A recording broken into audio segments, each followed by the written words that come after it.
So we will approve the mayor's assignment and then actually your assignment.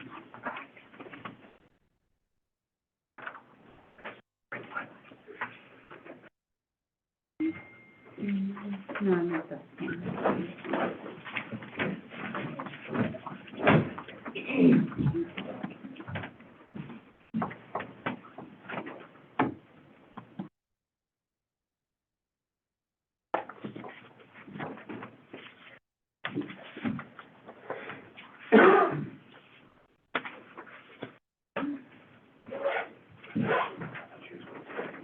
I'll wave at you too. I'll wave at all of you. All right, that's the 6 o'clock alarm. All right, we'll go ahead and call the city council meeting of February 27th to order, and we'll start with the Pledge of Allegiance. I've asked Rod Bastian if he'll lead us.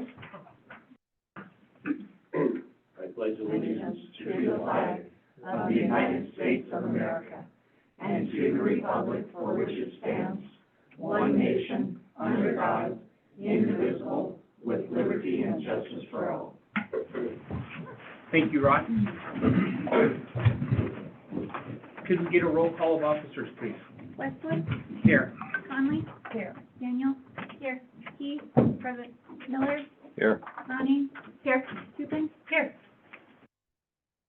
Thank you. So those of you who looked at the agenda may have noticed we made a little tweak. We still want to give the council the opportunity to accept the agenda as is, which means if there's things on there that are new, we'll still mark them with the asterisk. But we'll just do one motion up front to accept the agenda and then have discussion and modify if there's things that need to be thrown off. So I will entertain a motion to adopt the agenda as presented. I move to adopt the agenda as presented. A second? Any discussion? Good, Dave. This is in the future where we would talk about Are it we gonna do this every? once Or at the beginning, every meeting though? Yeah, Okay. yeah. And that way, if there's things there that are new and, hey, here's this, and I haven't had time to talk about it, I don't want to talk about it tonight, this would We be can do where that. we could Okay, do that. that's So it meets that mechanism that's a little bit more standard Robert C. Rulesy sort of thing. All right, so next on the agenda, Do you wanna vote on roll? oh, yeah, let's vote, thank you. You know, give it that Robert's rule. I was just seeing if you're paying attention. Conley. Yes. Daniel. Yes. Key. Yes. Miller. Yes. Ronnie. Yes. Tupin. Yes. Thank you. What's really funny is I'm not sure that it requires a vote, but I think I like the idea and we'll stick with it.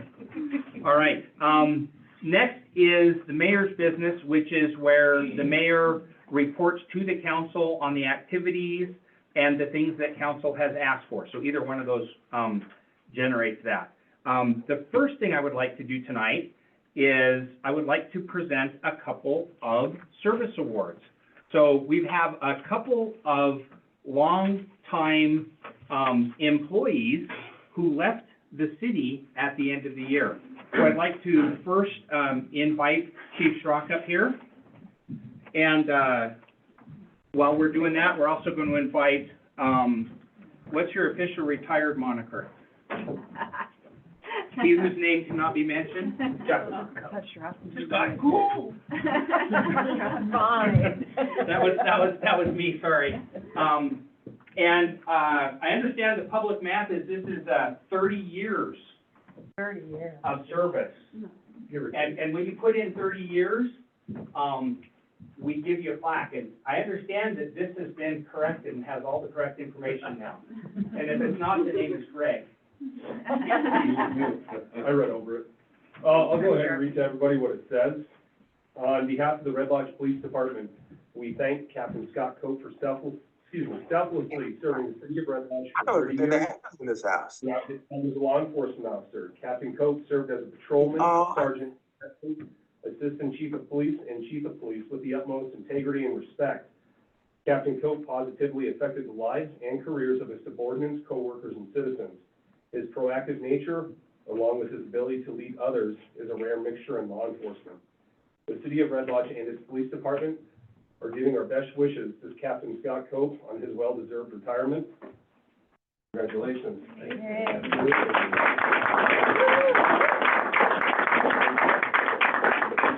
If in all your spare time now that you're retired, you decide to write a book, I want an autographed first edition. I'm assuming all the names will be changed. Yeah. Not gonna worry about that, so. It was a long run, it was a good run, learned a lot of stuff from being able to help a lot of people, got helped by a lot of people, realized that you can't do it alone, you need the whole community, and, hopefully in your tenure, if Greg goes someplace else, we hire from within, we don't go looking for these crazy guys from all over the countryside. We'll deny his request. Yeah, well, he might just up and go, but hire within, you got some good people in every department in the city. And just train everybody up, keep doing what, I tried to get them as much equipment and as much stuff as I could and training and things, and keep going with that, and. Thank you, sir. Appreciate it. 30 years.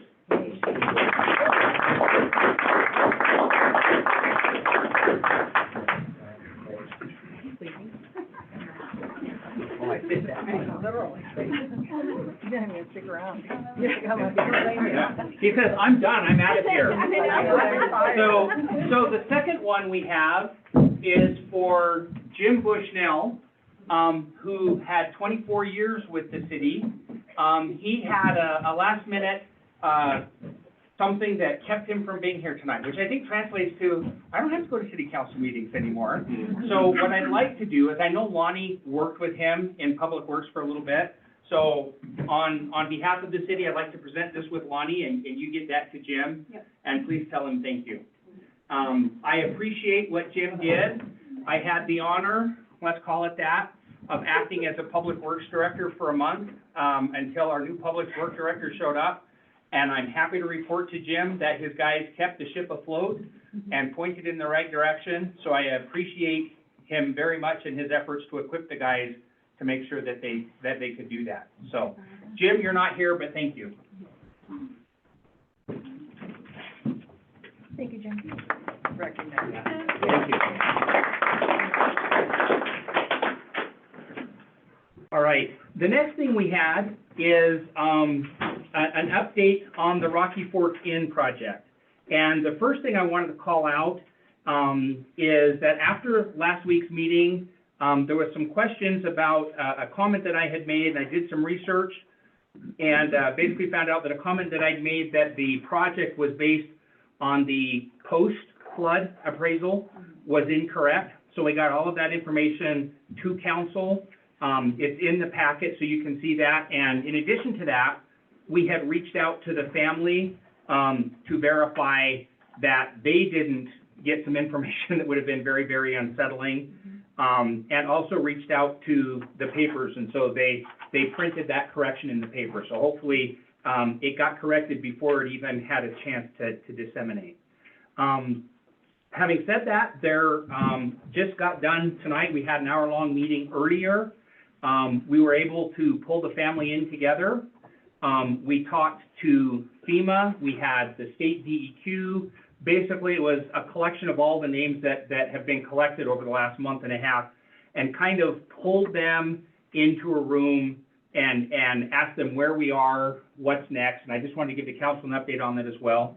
So this process actually started back in August of 2022. The council did pass a resolution, 3613, that basically was an option to pursue this grant opportunity. Just by way of information for the community, because I know a lot of people have kind of questioned, and one of the things I hear on a fairly regular basis is, why is there still a big ugly pile of house on the end of the road? And what are we doing, and what's going to happen with it, and what's the city's involvement? So there's a couple of things that happen. An owner can choose to come in and rebuild in that situation. In some situations, there's a program that's out, which is what we applied for with that resolution, that FEMA comes in and funds the acquisition of the property based on, the pre-disaster value of the property.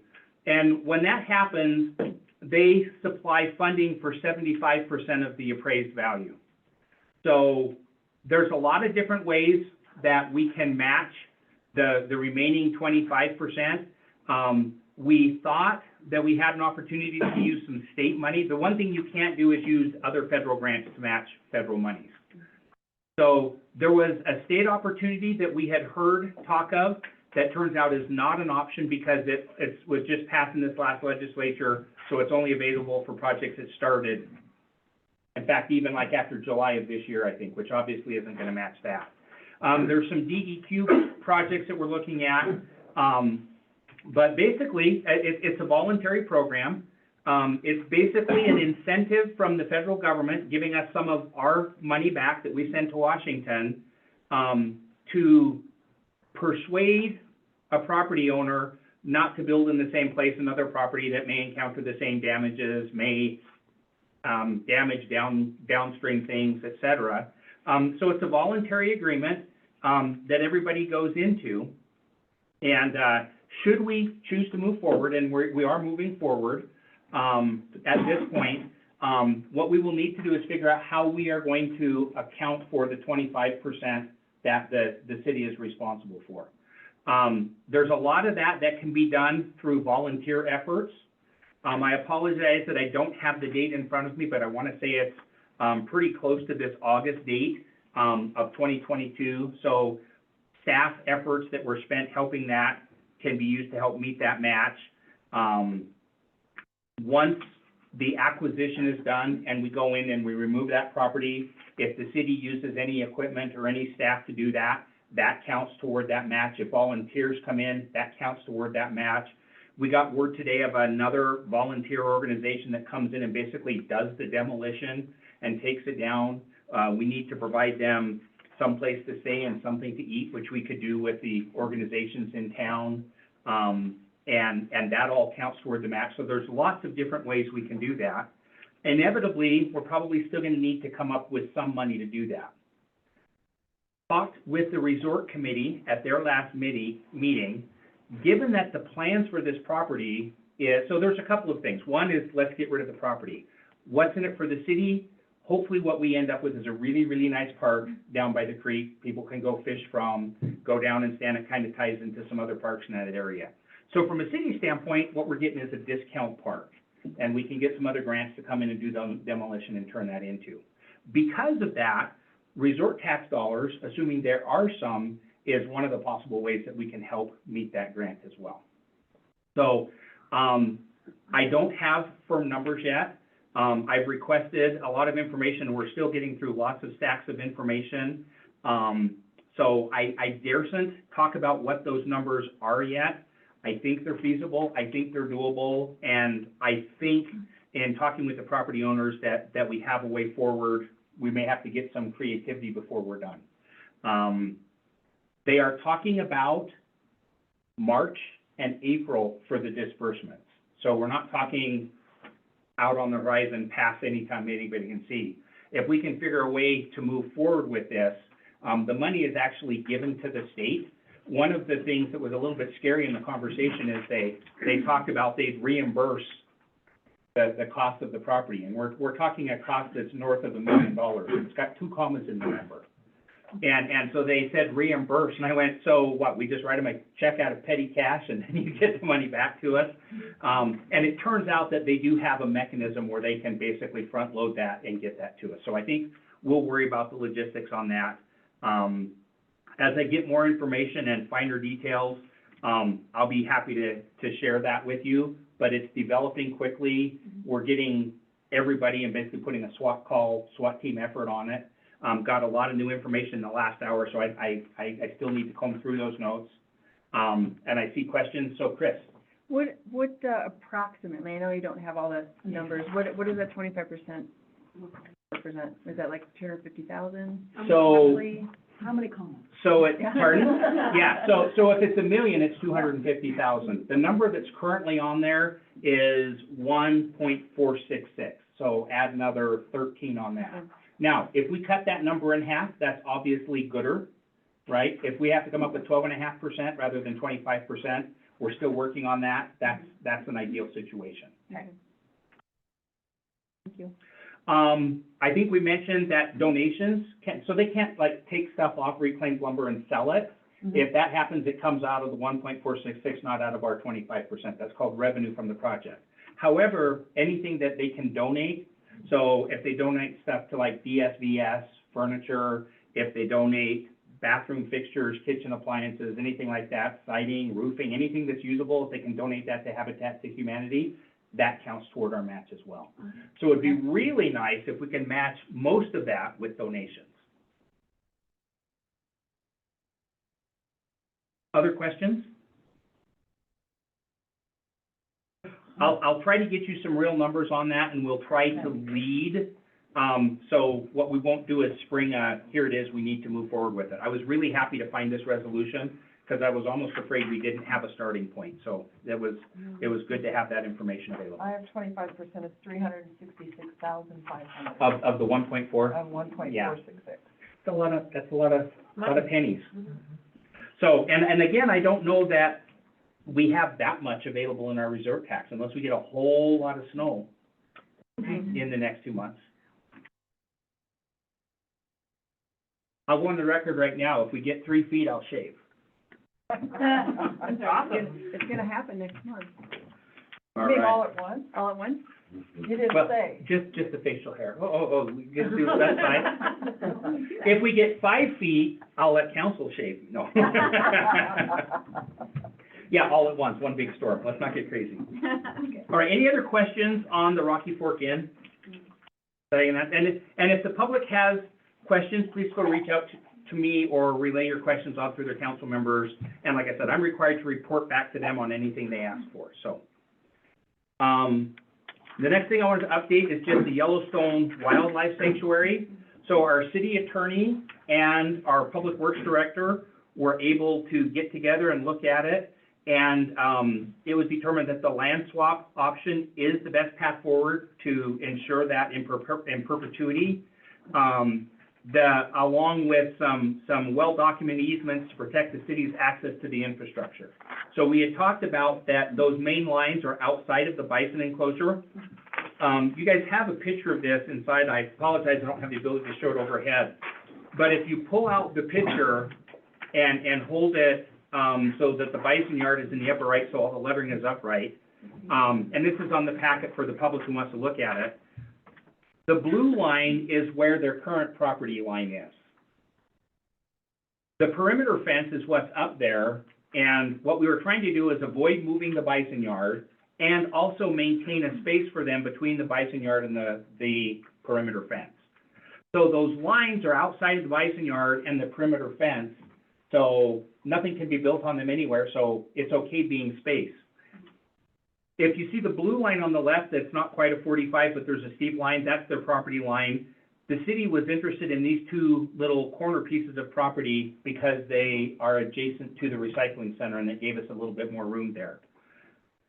The idea that came up through discussions is having that line not be where it currently is, having it slant off more to like 3 o'clock or 2 o'clock rather than, 1:30 or 12 sort of thing, and trading this additional land over here so there's even more land next to the recycling center, and then trading it for the land up here. So the only thing that was identified is normally there's a 16-foot easement on those lines, and so what that means is the city would still maintain an easement that does go into the bison yard. And so what we're working on is basically the language that helps the sanctuary feel safe, but basically it boils down to if we need to dig, we'll try to dig, but we'll try to use the 16 feet on the other side. Like if we have to replace it and put a new line in, we will do everything within the city's power to kind of help keep from infringing on that. But the real answer is we hope we never have to do that. So what we'll do is we'll do a land swap, but have the easements in there that the public works director signs off on and says those are good. And then of course, city council has to sign off on the agreement when it's done. So if you guys have any other questions or things you want me to chase down, please. Can you tell me, so the line on the left is The blue line. gonna move over? Or So that was gonna be the fence and they're gonna change the angle so it comes down, and rather than intercepting 20 feet on the back perimeter fence, Yep. it'll be more like 80 or 100 feet along the back perimeter fence. And then how about that top line? Is that just gonna move up, angle No, up? the top line is gonna be right there, and so what we'll do is, we'll trade the property to the left of my pen for the property above the blue line and the So perimeter it's fence. gonna be like a dirt, Yeah, so it's gonna be a I think was the technical term. okay. Does that make sense? Yep, and are they gonna redo that fence line then? So the Match perimeter the property fence, line? the perimeter fence will become the new property line, Okay, and it'll stay there. The left fence, which is the blue line, Mhm. that is what they had been talking about, and they had set aside $80,000 to build that fence. Mhm. They are actually holding off on building that fence on our direction until after we know where the new property line is gonna be, and then it'll reside on that new property line. okay. The other thing that came into play was their biggest concern, that the immediacy beyond this issue, you'll recall, was will we have access? They want to do a lot of building that's not anywhere near the disputed area in the middle, but their roads to access that are out the back and in there. So, with the blessing of the Public Works Director and the City Attorney, I've been given permission to give them a letter to let them know that their construction can continue as planned, and it won't be interrupted this year, because that's not in the disputed area at all. I have relayed that verbally, I have not given that to her in writing. And one more question. Yes, please. So their gate on the, southwest side, This one here says gate? Yep. are we gonna move that line over to incorporate that entrance for them? So there's also an entrance over here, so we can figure out how to put a gate in there. That's not been finalized and decided yet. I think some of that is when that line is there, we'll still make sure that they have access to the property. They actually have a second one up here at the northeast corner as well. Mm-hmm. It just has a lid on it right now, so tall vehicles can't get through. There's basically an overhead barbed wire, et cetera. Any other questions or comments on that? So the city attorney is working on, the documents there, and again, that will need to come back to council and be approved. Okay. So the next update I have is the airport. So we have set a March 5th date, for me, and just for the public's knowledge, council basically authorized me, to go negotiate that and then bring that arrangement back to the council to approve. On the 5th of March, I am meeting with the county commissioners, and everybody's bringing their attorneys. And so we're gonna go through and address those concerns, and hopefully come out of that with a first draft that's a whole lot closer to where we wanna be. I can tell you that there's some pretty high-level goals that we've identified, based on the discussions and kind of the past discussions of the city council. One of them is to make sure we minimize the negative impacts to the city. So what we wanna do is maintain acceptable input and control to represent the city's interest.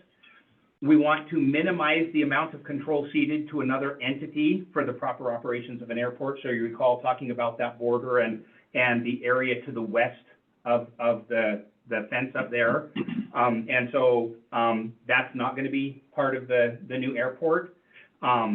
Minimize, and then also, we wanna have acceptable risks and exposures in the dissolution clause. So the version that the county put forth last time, our city attorney has some concerns that it's basically, it's a prenup, except it can be initiated by other side. It's not just if you decide to leave, they can decide to leave and we still have to make them whole, and he found that to be unacceptable terms. So that'll be a conversation between the attorneys. To me, it makes sense that if the city pulls out of it, the county has a right to say, make us whole, but I don't think they get the ability to say, we're outright us a check, right? Yeah, so it's kind of a, you can't be on the purse strings and have access to the trigger both is a concern. Second thing we want to do is minimize the negative impacts to the county. So they have acceptable input and control to represent the county interest, and again, they have to find that it's an acceptable risk exposure in the dissolution clause. So I think that's where a lot of the discussion is going to be. Protect the airport infrastructure as a perpetual resource for the city and the county. I will go on the record and say that I do view that as a piece of infrastructure for the city.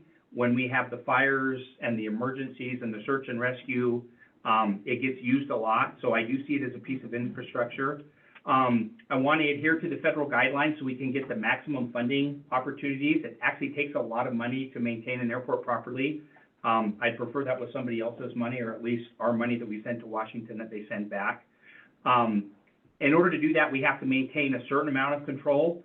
Some of that can be done within airport boundaries, but other parts of it can be accomplished with zoning. So there's some layers about how tall things can be and the farther away you get from the airport. Basically, what it says is we can't build any skyscrapers on Airport Road or in, mostly on the sites and stuff. And then the last one that kind of came up is to protect the rodeo for the city. So one of the things we're looking at is that land. So the history of that land was actually, it is city property, but it originated with the Rodeo Association, who gave it to the county, who in turn gave it to us. And so we want to protect that rodeo because that's an important element for this city as well.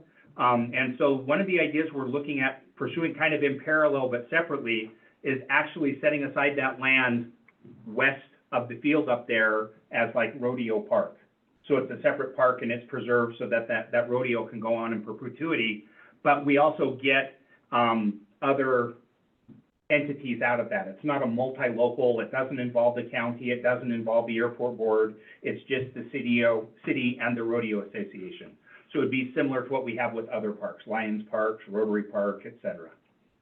So those are kind of the things that I had identified and that I've shared as these are the different levels of interest that I have collected.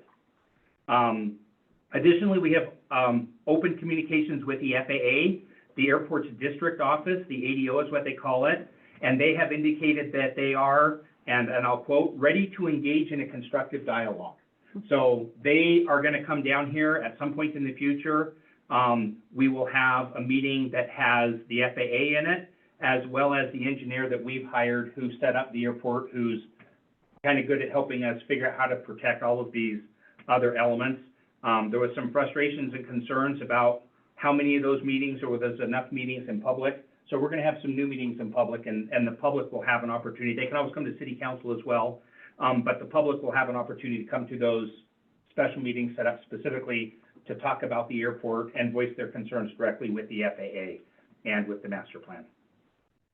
And so there, I'll pause. Chris? Sorry for all the questions. That's all right. Is that March 5th meeting open or is that closed? That's a closed meeting, just because it's a negotiation. It's kind of the nature of the beast. It's kind of like if you're having negotiations with, help me the word that's skipping me right now, because I've got one in March Unions also. or- Union Yeah. negotiations. Yeah. So the results of it will be very public, and you guys have to sign off on it. Okay. So it has to be something that this council approves of, and basically the form of that would be, we authorize the mayor to sign such and such an agreement. And I don't get to do that unless council gives me that go-ahead. Okay. Other questions on the airport? Good job. I think we're moving forward. All right, we currently have, or will have at the end of March, 3 openings on the planning board. So that is going in this week's paper. The deadline, I believe, Lonnie, correct me if I'm wrong, is going to be March 7th, which, to get a letter of interest in.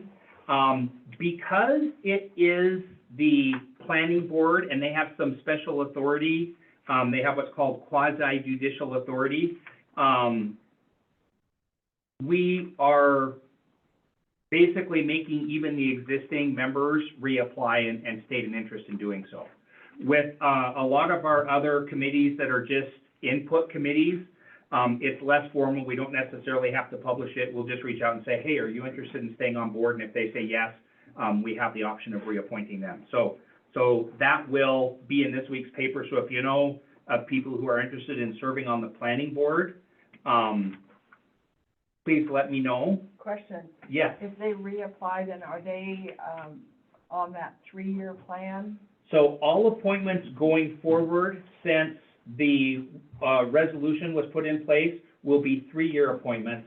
Anybody who's on there right now is still under the terms of when they were appointed, but they will be appointed for a 3-year term going forward. So the reappointment will start a 3-year term. That is correct. Okay. Can we ask who the 3 are?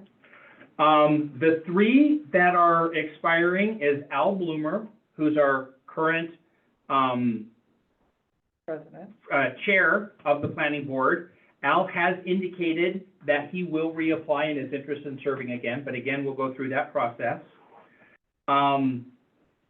Susan Foisey expires on March 31st of 2024, and Polly Richter expires on March 31st, 2024. Polly has indicated she is not interested, and so there will be at least one position that I hope we get other letters of interest to fill. I have not been able to confirm with Susan if she is interested in reapplying or not yet. The other thing that comes into play is that there are also a certain number of those appointments that are mayoral appointments, and there are a certain number of those positions that are city council positions. So there's actually the city council rep, which the council selected Sandy to fill that position. And then there is an appointment that is a city council position, which happens to be how Polly came in, but I look to that will be actually council's decision to fill that opening because it's a council position. So we'll make sure that the numbers all round out, that everybody has their folks on the board. Questions or comments on that? All right, budget timeline. We found the budget resolution and why it was difficult. It was listed on the page with just a resolution number. That has now been corrected, so it has the title there. There's a copy in your packet. It basically says that we'll present a preliminary budget no later than May. I certainly hope to have it sooner than that, and then we'll get it updated as quickly as possible. So that is the goals and the budget. The process is just starting. We have given all the directors, or at least all the directors, department heads is the word I'm looking for. We've given all the department heads their initial budgets, so they're looking at those. And I anticipate we'll have an initial meeting within a couple weeks. Basically, I want to schedule it a couple weeks in advance and then let folks know. So not a full update on that, but there's the resolution, and we will meet those guidelines put forth by the council. Questions or comments on that? All right, some other information just to share in the other category. Working with the Parks Board, we have reached out to the Montana Department of Transportation. We are pursuing a pedestrian trail on Brewery Hill, working with the Parks Board. Their feedback has been positive. There was a meeting today that I was not able to attend, conflicting meetings. But the conversations up thus far have been, tell us what the obstacles are so we know what we need to clear to get it happen. And both sides have been very interested in moving forward with that. While we were talking with MDT, we also reached out regarding the requirements for what is technically known as vehicle speed feedback signs.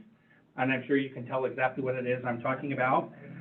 Those are basically, for the Cadillacs, look to be about $4,000 a piece. So why we haven't done that historically yet, I don't know, but we're working with the Chief of Police and MDT. We're hoping to, sometime in, again, everything is money, right? But we're looking to have those signs north and south on 212 and then coming in on 78. So we found out what the requirements are. MDT is completely supportive of the idea. And that's, like I said, if you drive from Laurel to Red Lodge, there's one thing that jumps out. We're the only one that doesn't have a, hey, slow down sign. So as that develops, I'll keep you posted of that as well. The other thing, and you guys saw this on some of your committee meetings, is that we've identified some actions that need to be cleaned up. So like if there's grants that are out there, we want to make sure that council has said, particularly if there's money. Like I said, I was thrilled to find this. I didn't want to have the city basically agree to be obligated or move forward that path without council's buy-off on it. There was also an MOU that we identified with Pride Park and the Garden Club that was signed, but it never went to council. And so I think just as a matter of cleanup, what we'll do is we'll give that to you guys so that we can just approve it, and we'll just reassign it and give them a new date and go up from there.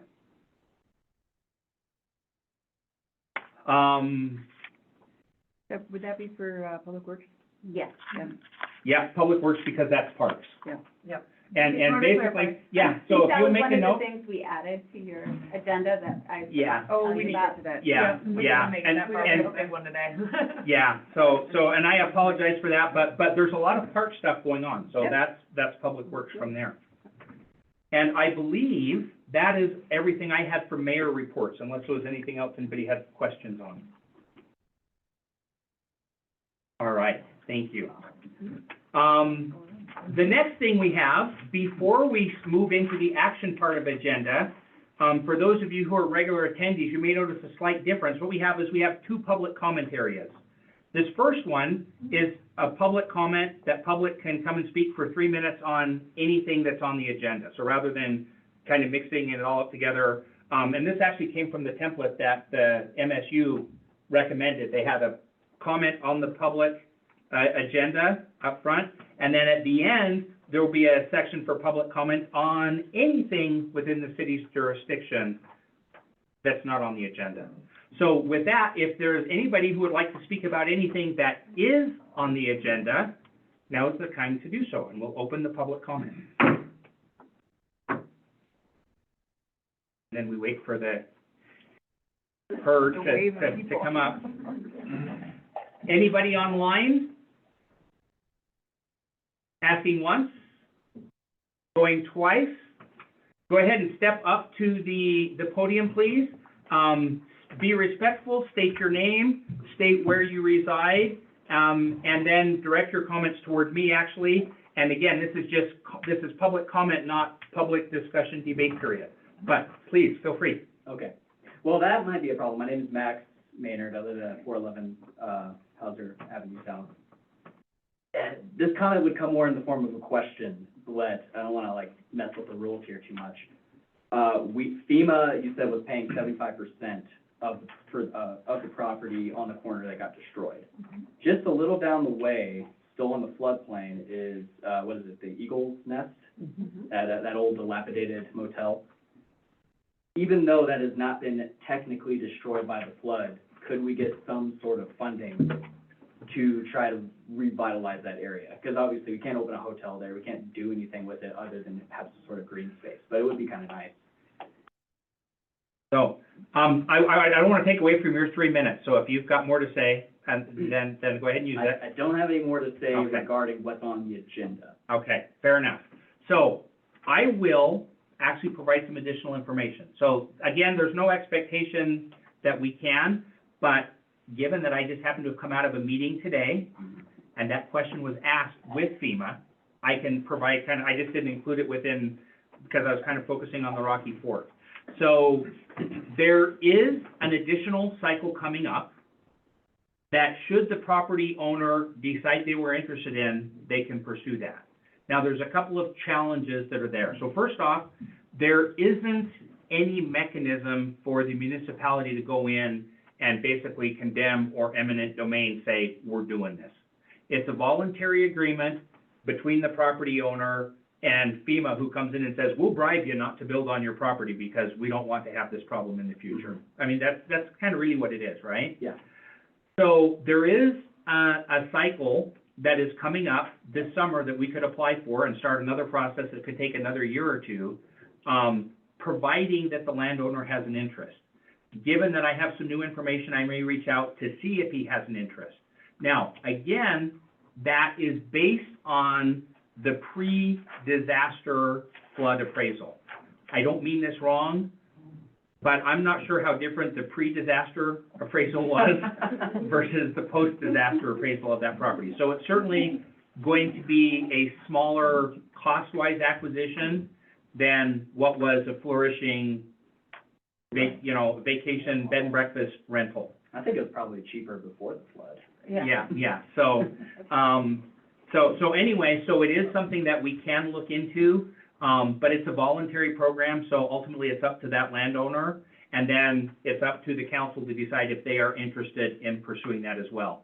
Because I would love it if both of those areas down there were parks, along the riverbanks. That's something that would be wonderful for our visitors and our residents to enjoy. And then we connect to Finn Park.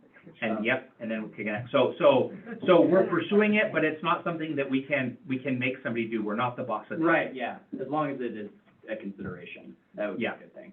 How much time we got on, I think? Oh, I reset it. You're done. Oh, okay. Thank you. Thank you. Now let's see. Thank you, Max. Anybody else on public comment on anything on the agenda? Online? Going once? Going twice? Going 3 times? We'll close the public comment on the agenda. Wait, one question, where's the bathroom? Reset the timer. 3 minutes. Yeah, 3 minutes, we're timing. All right, so we are at the action items here. So the first thing we need to do is update standing committees. This is something that the council president, we determined in the first meeting that the council wanted to go with the council president making those determinations. So I'm gonna turn the time over to Jody to talk about her recommendations, and I think she's also gonna talk about modifying the times just a little bit, because what we discovered is your meeting that goes from 5 until 6 does not leave adequate time to start up the meeting for city council. You have the floor, President. Okay, well, first, just briefly, I guess, let's talk about those meeting times. I realize that, a certain council person can't be here until a certain time. Is that 4? Can you be here at 3:45? You can try, okay. Because I was thinking even if you started 10 minutes or 15 minutes earlier, that would give us that extra time. What if that was the last meeting? In other words, what? No, you have to do land use and planning has to start 15 minutes before, and then 15 minutes early, and then public works has to start 15 minutes. And Public Works can't be earlier in the day? No, since she's on She's both of them, Oh, and she can't get here until, okay. can you get here at 3:50? My contract, I'm obligated through my contract to remain in the building until 3:45, so it is something I have to take up with. That's why the 4 o'clock is tough. Yeah. Right, Or you guys figure out how to start the first 15 minutes of that before she gets here. Yeah, and if my tardiness is not an issue, then, yeah, no big deal. That's up to council. so you're, are you, Fine with it. you're fine with it, okay. I would even do kind of like what Chris did, where you zoom in, but unfortunately, I am in a very dead zone for the majority of that commute. Okay, Like, yeah. The land use and planning at 3:45, yes, okay. and then public works would be at 4, no. And this would only be, like I said, Yeah. I'd only have an issue through until, Right, and During so the land use, school year. and Yeah. public works would be at 4:45. yeah. School's and- out. And Yep. my school is out May 10th. Okay, so soon, okay. Okay, so if you guys are okay with that? Yeah. Okay, we'll do that. Do you want to make a motion to make that official? I would move the standing committee for land use and planning to start at 3:45, and public works start at 4:45. That's our job. Is there any discussion on it? Let's go ahead and do a vote on that part. Conley? Yeah. Daniel? Yes. Keith? Yes. Miller? Yes. Ronnie? Yes. Tupin? Yes. All right. Now, as to the, standing committee assignments, I just kind of I wrote down some things so that I can not talk forever. So I just want everyone to realize that all council members will have input into the city budget. As we found that resolution, I fully expect each department head to present their budget to their respective standing committees as well as full council, for questions and input. When the committees were formed, I tried to have each council person serve on either admin and finance or serve on land use and planning, because those were the busiest committees last year. I didn't want someone on 2 committees that really didn't do much. although we don't seem to have that problem this year like we did last year. And while not required, I also tried to have, a council representative from each ward on each committee. So every committee has Ward 1, Ward 2, Ward 3 representation on it. And that was just something I personally did. I don't know how necessary that is, but I felt it was important. And since we are legally noticing these meetings and recording official minutes, a member of council is technically welcome to attend any of our standing committee meetings, whether they are assigned to the committee or not, because they are a public notice meeting with minutes. Our newest council member, I would like, Doug Miller. I was going to officially assign him to land use and planning, where his expertise in finance will help that committee flesh out the financial implications of annexation. We currently have 2 subdivisions that are receiving city services of city sewer as well as police protection, as they were within 5 miles of the city limits. The committee will be tasked with working out a future budget of increased property taxes versus the increased expenses of providing additional services, including water and street services, and then presenting their findings and recommendations to full council, and whatever other procedures need to be followed. The second committee that I'd like our newest council member, Doug Miller, to be assigned to is Public Health and Safety Committee. His financial background will be a valuable addition to this committee, as our primary focus this year will be to find sustainable options of increasing funding for our police department so that we can pay our officers a competitive wage. These committee assignments may be changed at any time, but I foresee this being our standing committee makeup through December of 2024. So, any questions or comments on that? Whereas our current code indicates that the mayor shall appoint the standing committees with the consent of council, I will entertain a motion to approve the standing committees as appointed by Council President Ronning. I move to approve the council, the Standing standing committee. committee assignments as proposed. All right, is there any discussion on that? Please. Feel free, you can. I do feel that he would have a really strong role in admin and finance, and I know I've made that said, but there are plenty of positions that pretty much every one of our standing committees will have some sort of budget and finance that needs to be reviewed. So, I think that no matter where he goes, he will be a good fit. I agree. I will add that I have every intention of pulling him into finance discussions outside of his council assignments, Perfect. just for his expertise. Keep him at work, got it. So we're already, Talking about. talking about scheduling of some of those meetings, and just a matter of finding schedules, so. Okay. Other discussion? Very good. Welcome to Landy. Thank you for your input. All right, roll call. Conley? Yes. Daniel? Yes. Keith? Yes. Miller? Yes. Ronnie? Yes. Tubin? Yes. All right, thank you. Next, we have, appointments to resort tax and sustainability. So, I'll start with resort tax, which is a little interesting. By the way, I'll point out, so the front office has been making an effort to update the information and kind of standardize the information on all of the city committees. So if you go online, you can see the resolutions that define it, what the rules are, who appoints mayor, council, et cetera. And I have this nifty little spreadsheet. So if you go out, and look at the resolution for the resort tax board, it says it shall be a 6-member committee. The mayor shall appoint 3 members. The city council shall appoint 2 members, and 1 member of the city council who is a non-voting member. And I believe that is Jody Ronning is who the council has appointed. And so that takes care of that. We have, basically, folks that were all appointed in 125 of 22, and then one of 426 of 22. So we have 3, appointments that were, listed as mayoral appointments. And that includes Chris Keys, not as a member of the council, but just as a member of the community. You're allowed to wear 2 hats. So what I would first like to do, and then it also talks about subsequent, that initially they'll have 3-year terms and 2-year terms. They basically wanted to stagger it so everybody doesn't go at the same time. And so subsequent appointments shall be for 2 years.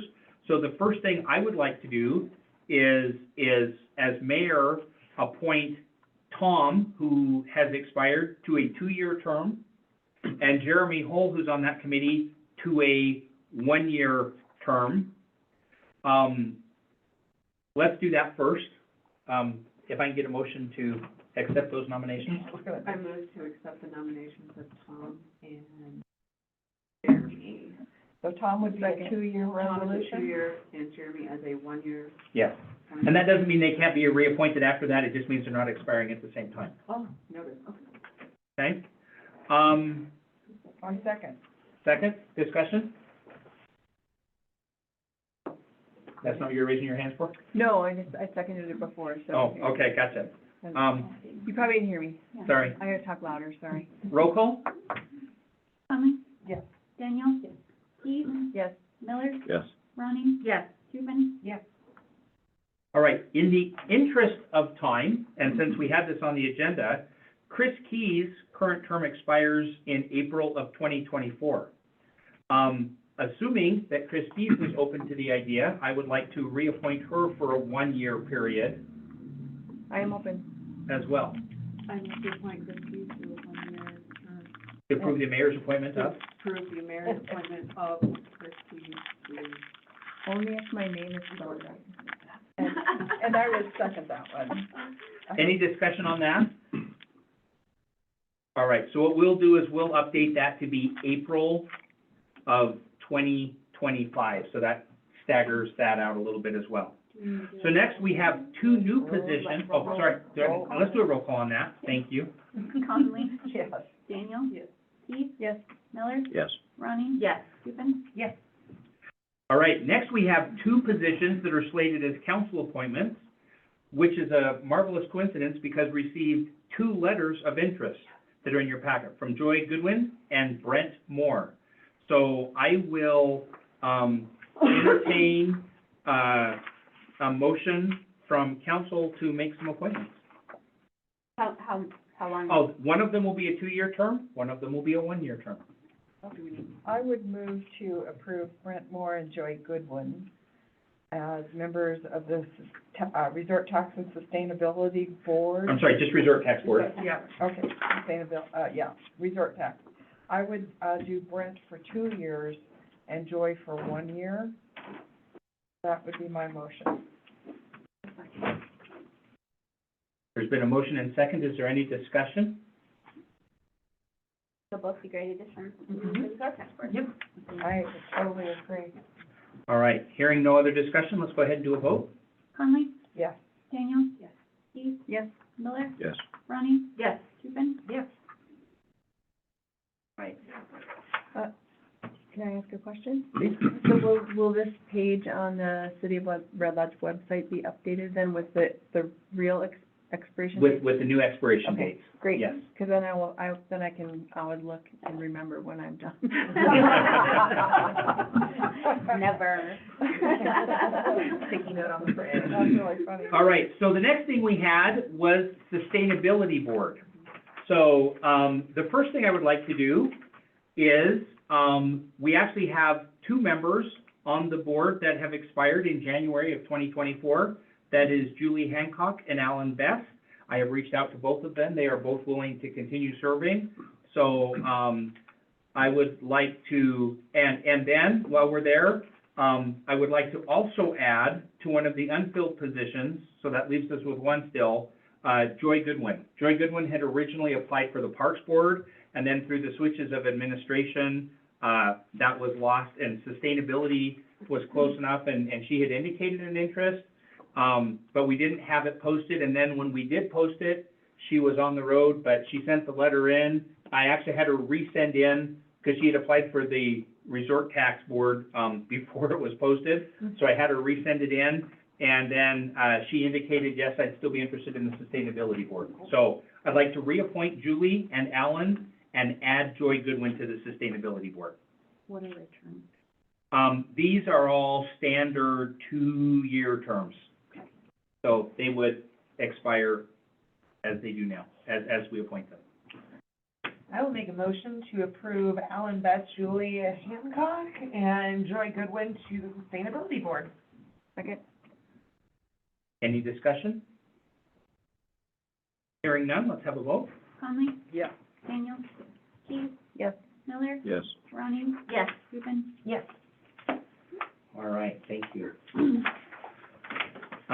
Next, I will entertain a motion regarding resolution 3640, so we can start discussing it properly. I would move to approve resolution 3640, authorization to submit the CDBG grant, planning grant application.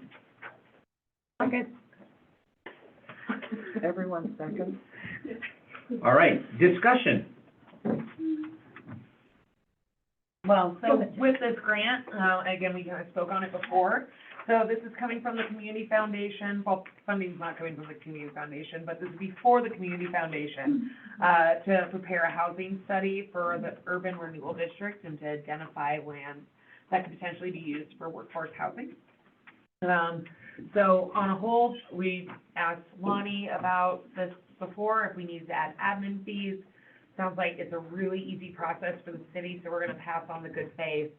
But on a whole, we've done a fair amount of these in the past, and really just does nothing but good, so. I agree. Any other discussion? All right, hearing none, we'll do a roll call. Conley? Yes.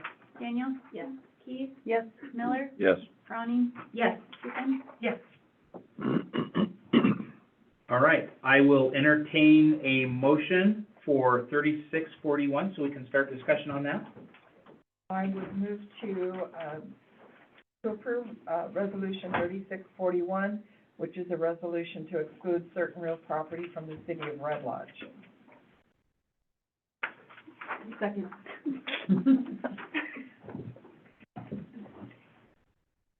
All right, do we have Cody Marksers on here? Can we take Cody off? So Cody Markser is currently acting as our city planner. She has prepared the resolution as well as the staff report, so she can explain the acronyms in her recommendations, and what her recommendations are there. Cody, the floor is yours. All right, good evening, everyone. You saw this at the end of January as a resolution of intent. So earlier in the year, the Community Development Department received a petition to exclude land, which is de-annexation, a portion of the property owned by DNS Langless LLC. This property currently contains one lot. It totals 1.797 acres. The petition proposes to exclude 0.51 acres from that whole property and remove it from city limits. Petition also includes subsequent plans to relocate a common boundary line with an adjacent parcel, which is not included in city limits. This will request a zoning map amendment if you do move forward with this resolution, but that comes down the line. So you've got some maps within your report in your packets, but this property is located north of Cole Drive. It's in a medium density residential or R3 zoning district. And it is currently undeveloped. The land to the north is unzoned rural residential because it's within Carbon County jurisdiction. To the west is unzoned highway and agricultural, also outside of city limits.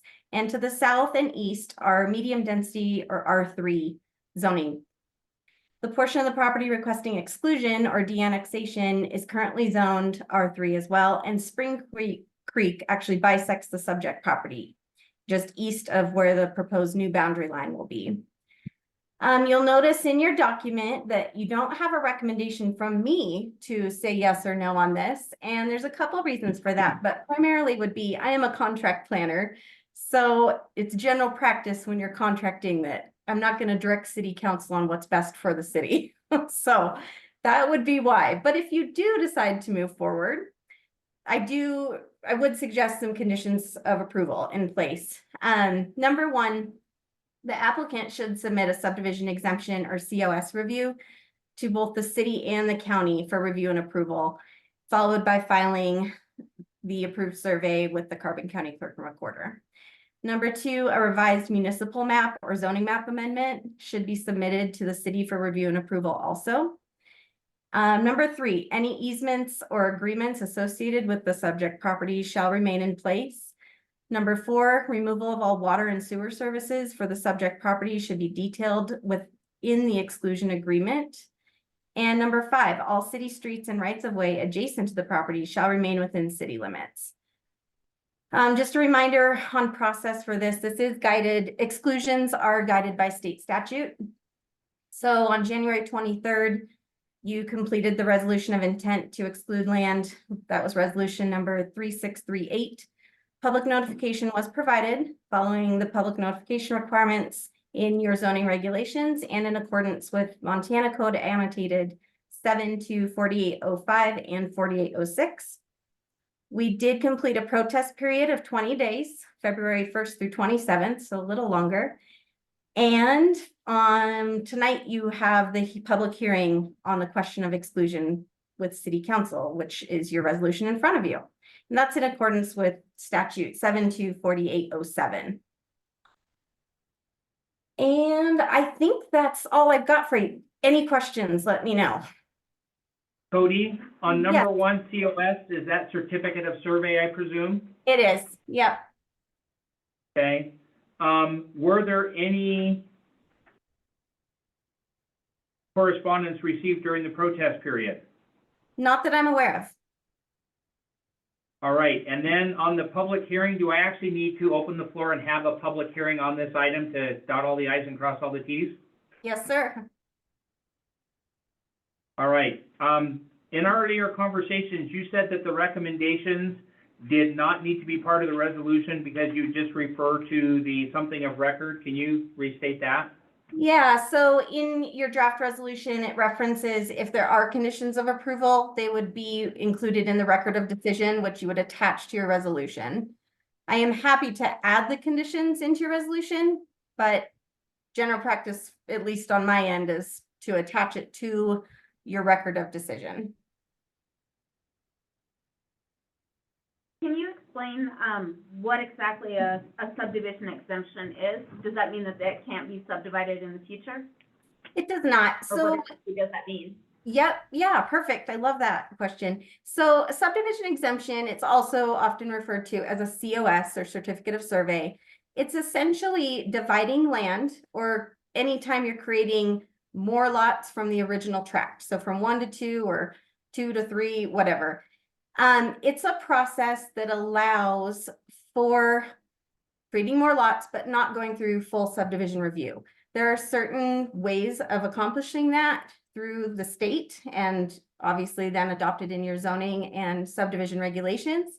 But one of those is called a boundary line adjustment, and that's what this proposal includes. And a boundary line adjustment is simply working, think of it this way, one neighbor working with the other to move a property line, creating essentially 2 parcels, but they're different than what they started as. So you're starting with 2 and ending with 2, but the shapes and sizes of those are different. Okay. Cody, Understood. currently, this parcel, the Langless parcel, is completely within the subdivision for the Red Lodge Country Club Estates. Yeah. Does there have to be something special? Because what we're doing is actually excluding some of the land from Red Lodge Country, from the golf course. Yeah, so I'm trying to dig up the approval documents on that specific subdivision, but it may entail an amendment, subdivision amendment or a plat amendment as well. And there's different ways of accomplishing that too, depending how it was approved in the first place. But yes, it likely will result in that map amendment.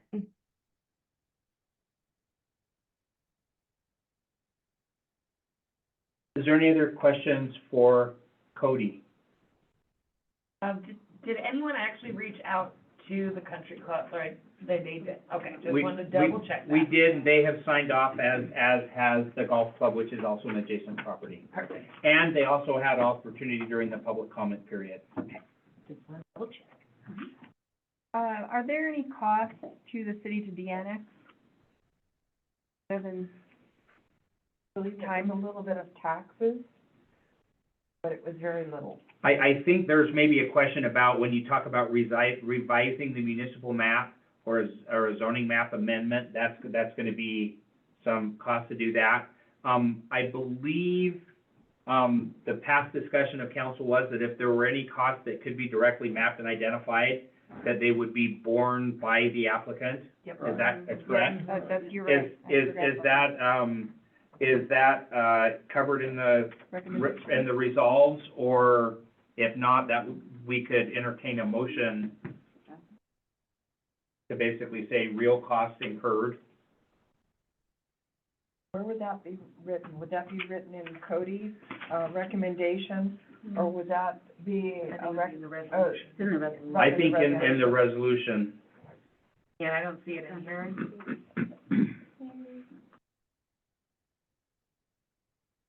I would like to make a motion that we,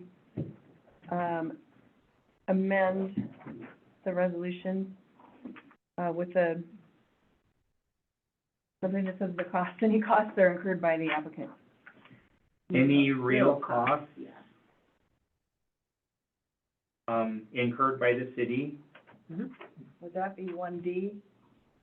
I don't know, I'll let Lonnie figure that out. Incurred by the city shall be borne by the applicant.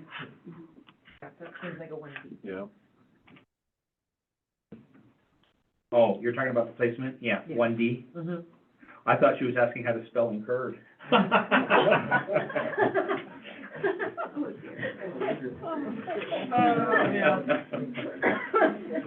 All right, I have a motion. Is there a second? A second.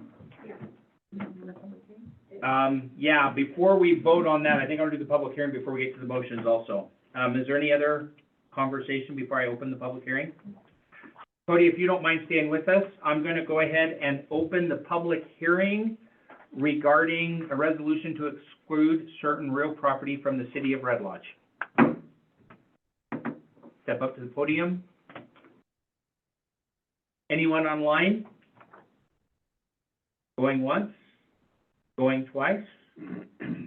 The public hearing is closed on resolution 3641, a resolution to exclude certain real property from the city of Red Lodge. All right, back to the table. We have a motion and second to amend. Is there any discussion? Can you read back what the? 1D, any real cost incurred by the city shall be borne by the applicant. You want to specify what that's for, like for the maps or for the? I think any or real just cost. any real cost? Yeah. I don't know what every real cost we would have besides Probably the revision map. of the map would be the biggest one. Don't ask me, this is yours. I just was wondering if you knew of any other costs that would happen besides the map amendment. And that's just that we don't know of them, and that's why it's probably better to leave it to where if there are additional, Not too specific. yeah. Any other discussion? All right, we'll take a vote on the amendment, please. Conley? Yes. Daniel? Yes. Keith? Yes. Miller? Yes. Ronnie? Yes. Tubin? Yes.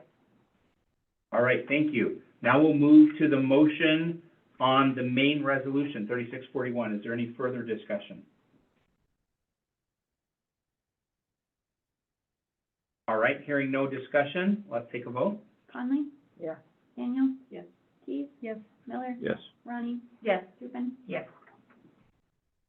All right, the motion passes. All right, that concludes the action items on the agenda.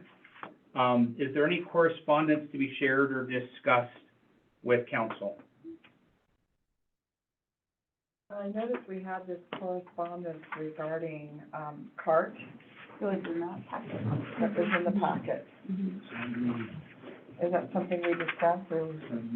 You certainly are welcome to. I believe that a lot of us got that, and I know I got a copy of that as well.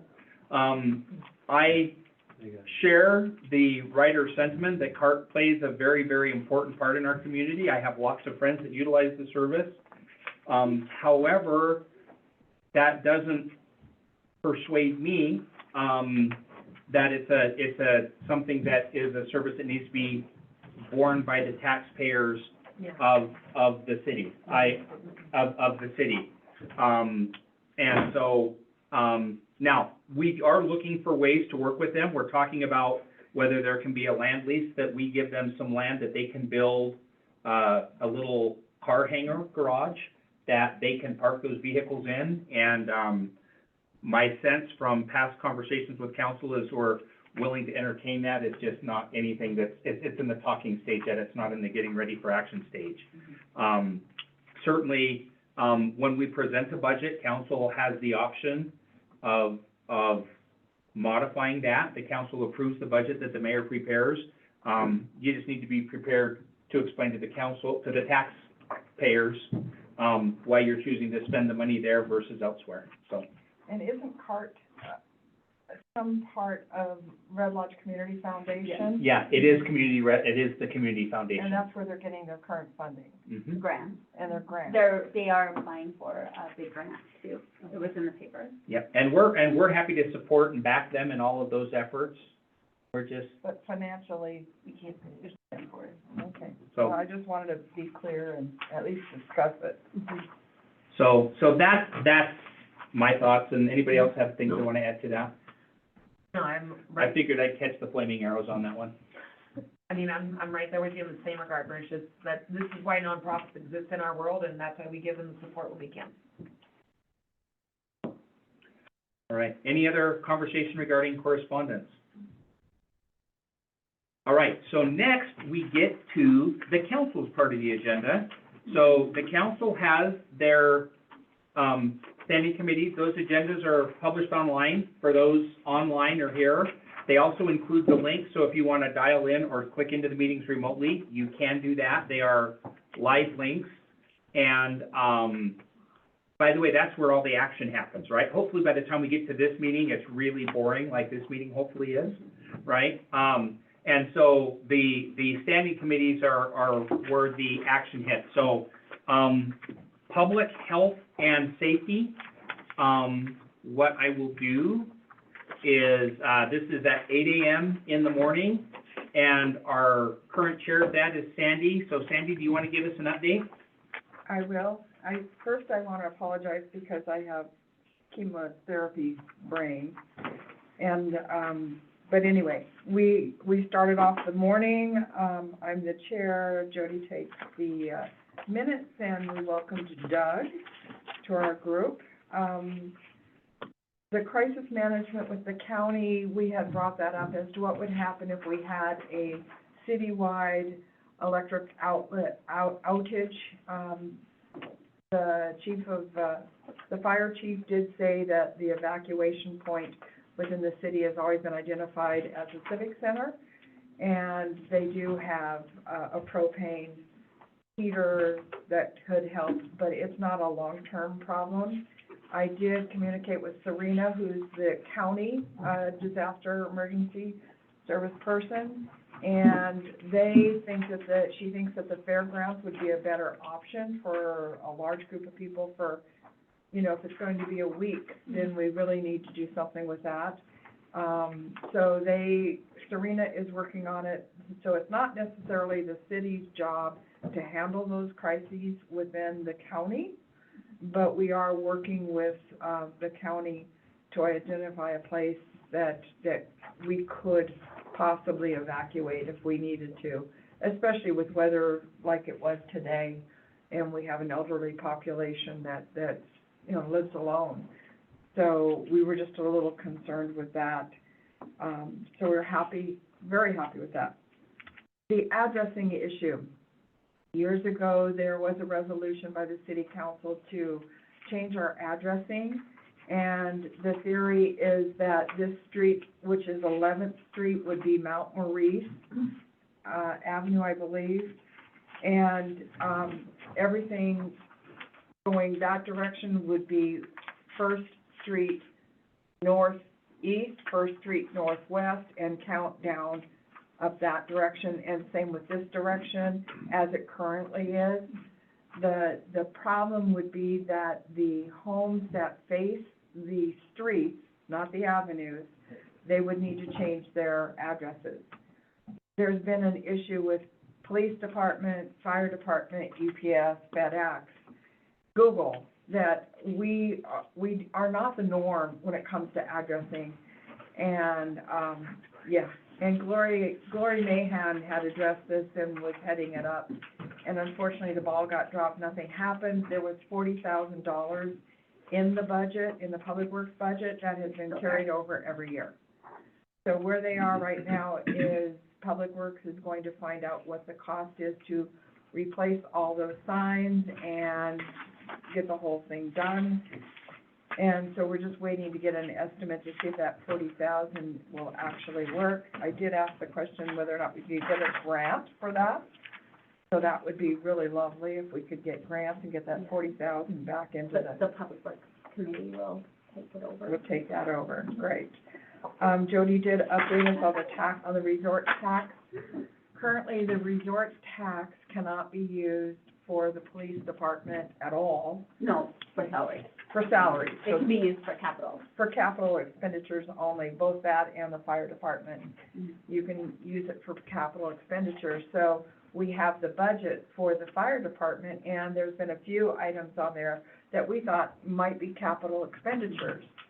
So the concept here is that the money that we have in our general fund, which is the fund that's really struggling, could be freed up if in fact resort tax could take over those capital purchases. So we're hoping that that will happen. There was a survey that was done 5 years ago for the resort tax and how it could be used. And the number one thing that the citizens said was the pool. So we have passed that, and so we're thinking that we should do another survey of the people, because in order to use resort tax for any of these other purposes, it needs to go to a vote, and it would need to go on the November ballot, which we think the deadline's in August. So we'd like to do a survey. I'm not sure I have to call. Yeah, somewhere later. But we'd like to do a survey and see what people's priorities are now with the resort tax. We know that it's a 4% resort tax, 1% is strictly for the stormwater project. So we're talking about the remaining 3%. And we know that resort tax is really divvied up, but public safety and health is affected by our tourism. So during the summer, the fire department, the police department are much busier than they are other periods of the year. And because of that, that is the direct result of us being a resort town. And think that even if it's just the overtime on those, departments or services or whatever we could possibly do, if we could get that paid out of resort tax, that would free up some more money on our general fund. So, we're gonna be working on a survey, and I Actually, hope, the Resort Tax Committee is working on the survey. see, we don't even have to do it. Resort tax is working on that survey so that we can get the survey, and I hope everybody fills it out and tells us what your priorities are for use of that 3%. In the funding, fireworks ballot resolution. There was a resolution that never even made it to the city council at the time. And that resolution, everybody knows and ignores that the city of Red Lodge does not allow fireworks. So instead of fireworks in town, they go south of town where all the trees are, and that's where they set off their fireworks. Or they go out into the county and set off fireworks. Or they set them off here in town. I said, no, they don't, they set them off across the street. Or in the street. Yeah. So there was a resolution that was written but didn't get anywhere that said that the fireworks ban would only, would be suspended on the 4th of July, although it actually said the second, third, and 4th of July between 9 PM and 12 AM. And the committee this morning thought that the 4th of July would be enough, that if we did 4th of July between 9 and midnight, that we would allow fireworks in the city limits. Right? Well, we decided that we were going to present it to council to put it on the ballot so that the public can decide if they want it legal or not. I mean, it won't be us deciding. So if it's legal there's or a not. couple ways forward with this. One of them is council certainly can pass their own resolution. Right.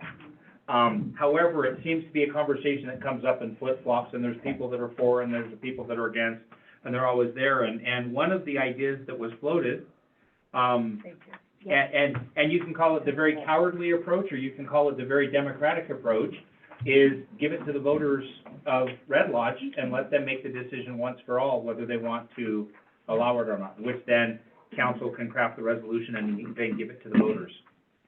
It's one of those things that, the police department has a very difficult time, writing tickets for. I had asked Chief Schrock if he had ever written a ticket for fireworks, and he said he had never. So, it's the 4th of July, it's our country's birthday, and, 3 hours of fireworks isn't. Try not to. And they're gonna do it anyway. Yeah, it's almost unenforceable by the time they get there, it's, over. And I think there's still a benefit to having something on the books. Just because it can't be enforced doesn't necessarily mean it's not there. I've already stated that we will make some efforts this year to enforce it. We'll work with vacation rental homes to make sure it's posted.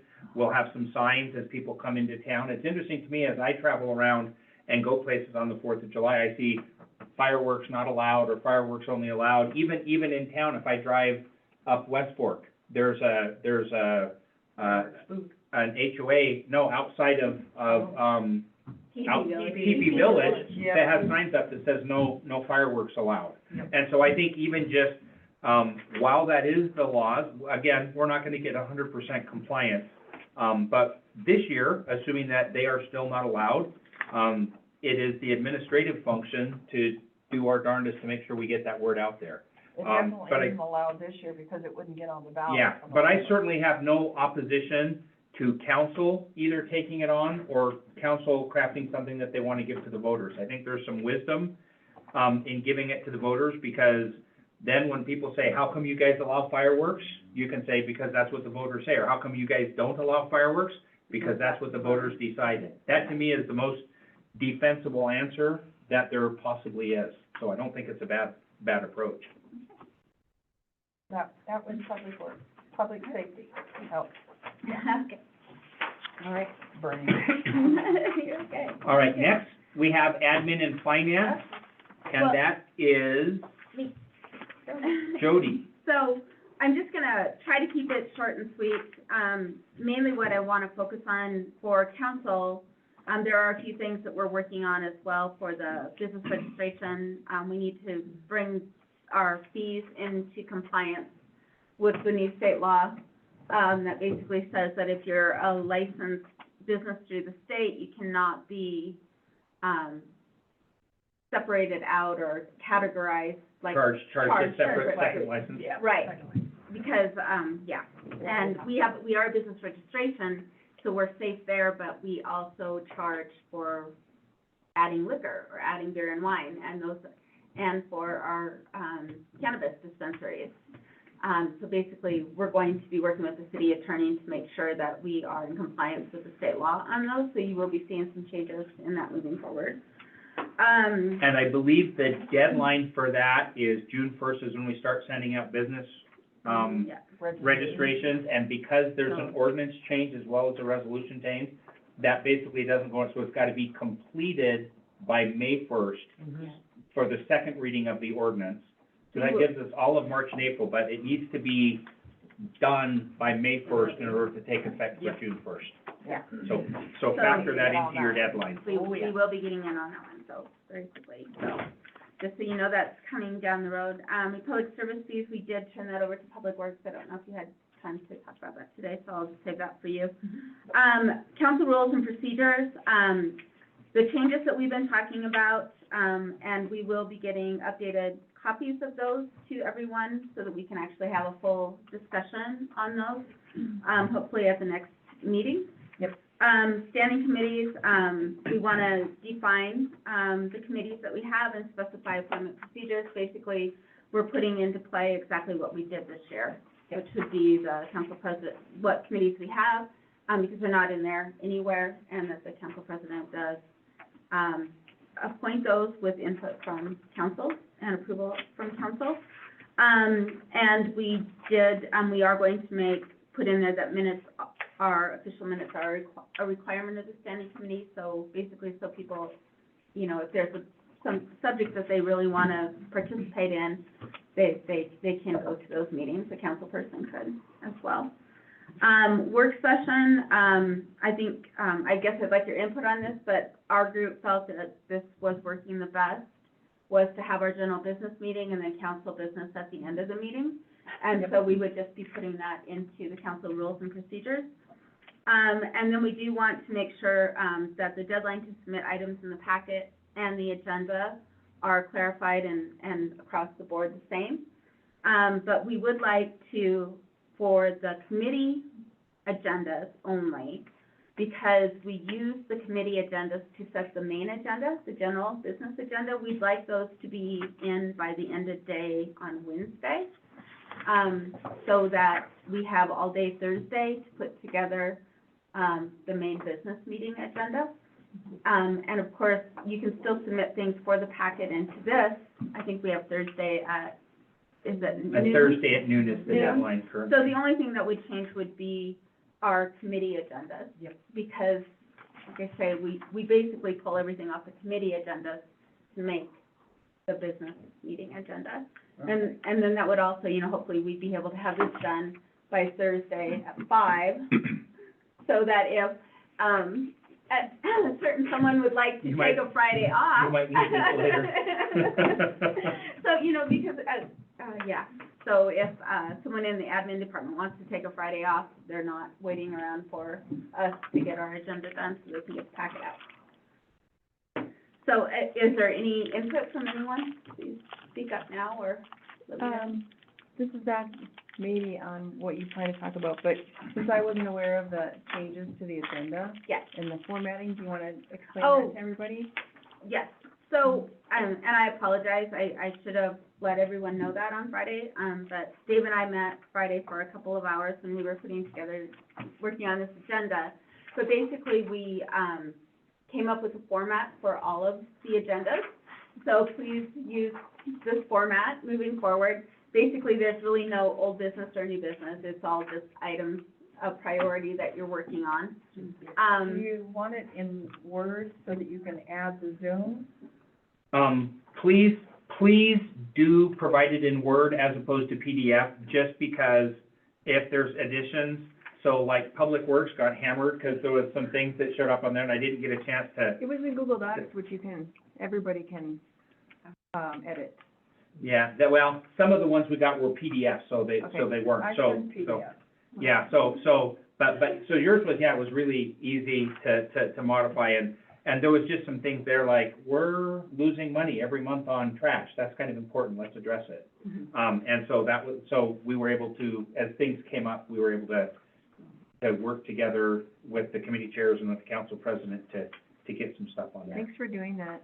Yeah, and I do apologize for, I should have reached out to the committees who had additional things added to their agenda. I didn't even think about the fact that you might not look at it again until your meeting. looking at my copy. You might be out of town. You might be out of town, so I do apologize, that was my fault, not somebody else's, so. But if, those are the changes we're talking about. If anybody has anything else that jumps out at them that they would like. Do you want the minutes in a specific format as well?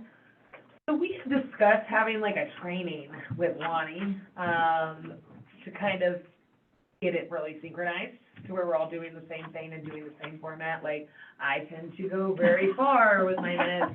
And then there's others, like, again, she could probably provide some direction to where it's short, sweet, to the point, action items. She had said that she was open to doing that. Mhm. So it's just a matter of scheduling, I suppose, for all the secretaries in the room.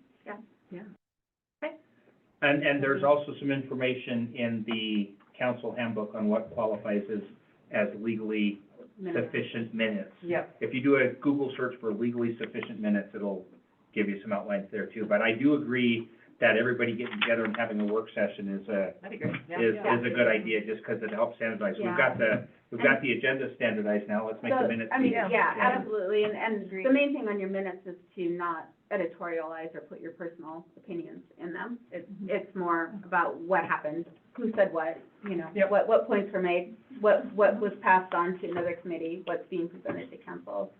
But, yeah, we'll set something up with Lonnie, definitely, we'll get something going. All right, anything else, Jody? No, All right, land use and planning, which today was at 4:00, but in 2 weeks will be at 3:45. And, they did not have a committee chair because their committee chair, retired, and, Doug Miller, came in their stead. So did you guys select the committee chair today? Guilty. And who is that? I'm the committee chair. All right, so Sandy Conley is the committee chair, And and we'll Cinda, put the asterisk there.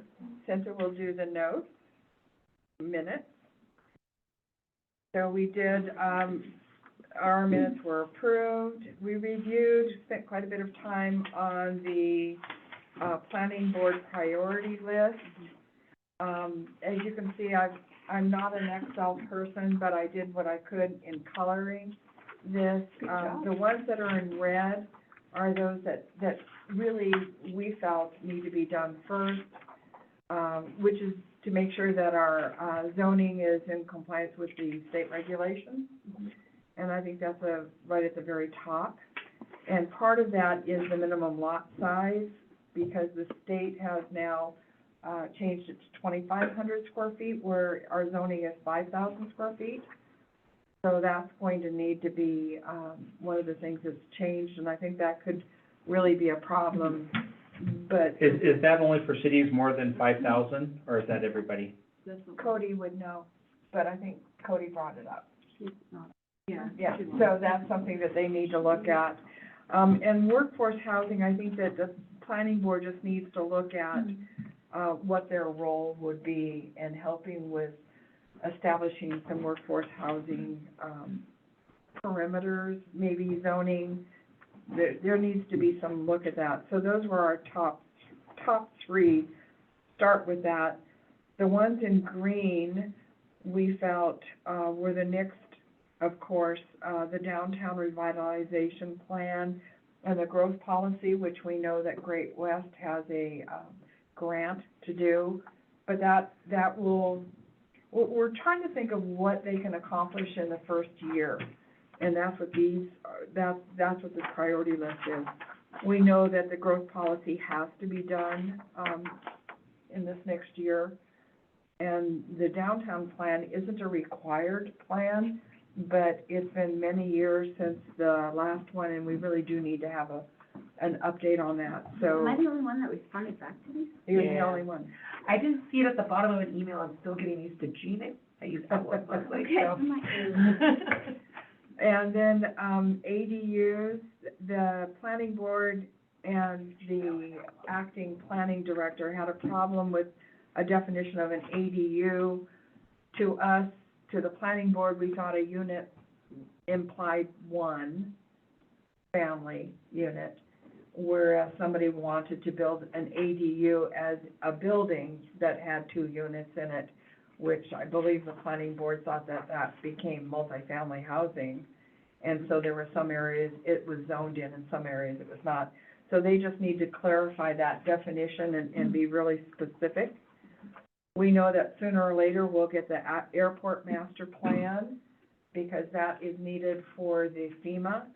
What's the other one? FAA, sorry, brain stop, approval.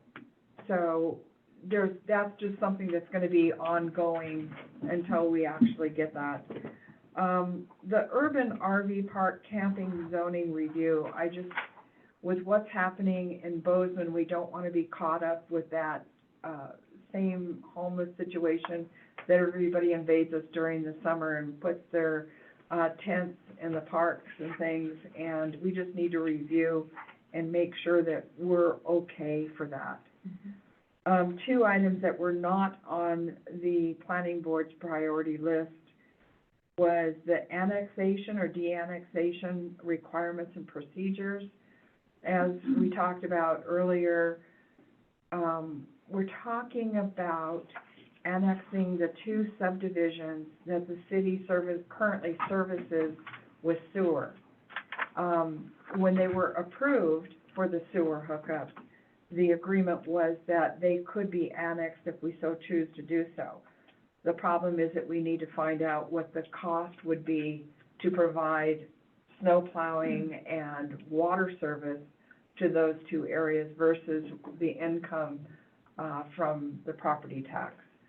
So we're gonna be looking into that, but the planning and zoning is also gonna need to figure out how they handle it. Building on city-owned land, has never been addressed by the zoning board and really does need to have some requirements, conditional use, how the whole thing is handled. If someone wants to build on city-owned land, it needs to be a conditional use that the planning board, approves. Of course, the city council also approves, but there needs to be, tighter reins put on that.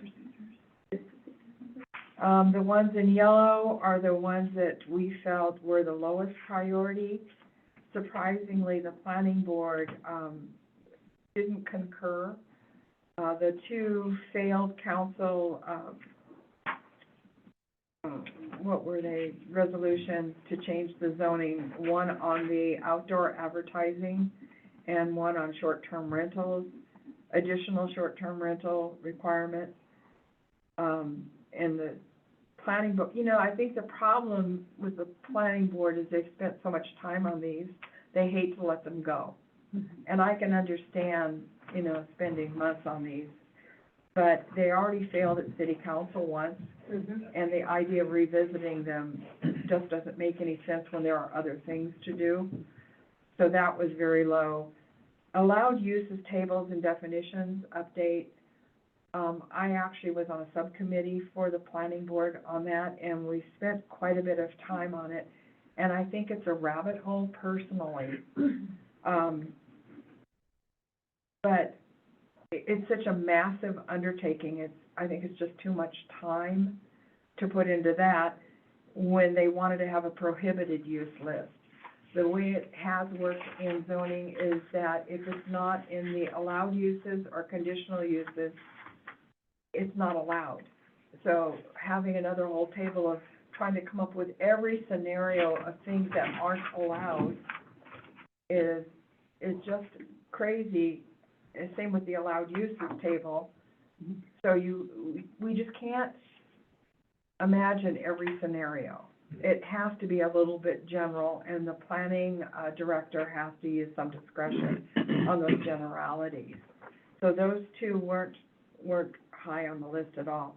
Reviewing the wireless communication facility zone, I don't see that that's going to be an issue soon, and I'm not sure why that made the list.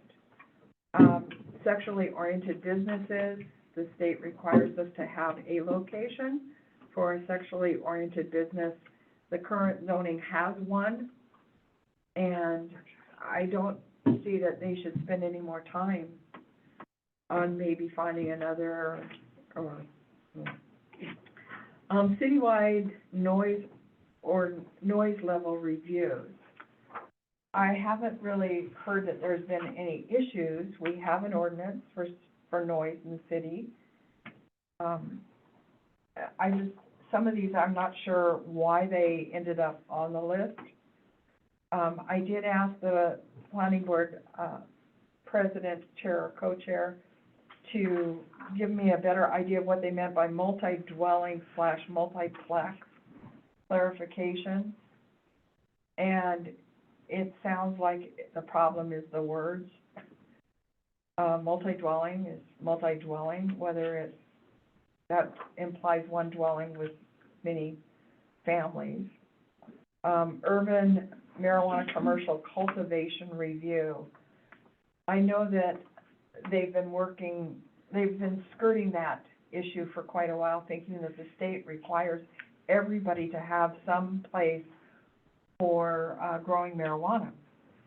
And we're not an agricultural city, so finding a spot in our zoning plan to put some agricultural in is very distressing for the planning board, and we just felt that it could be lower on the list, like way down at the bottom.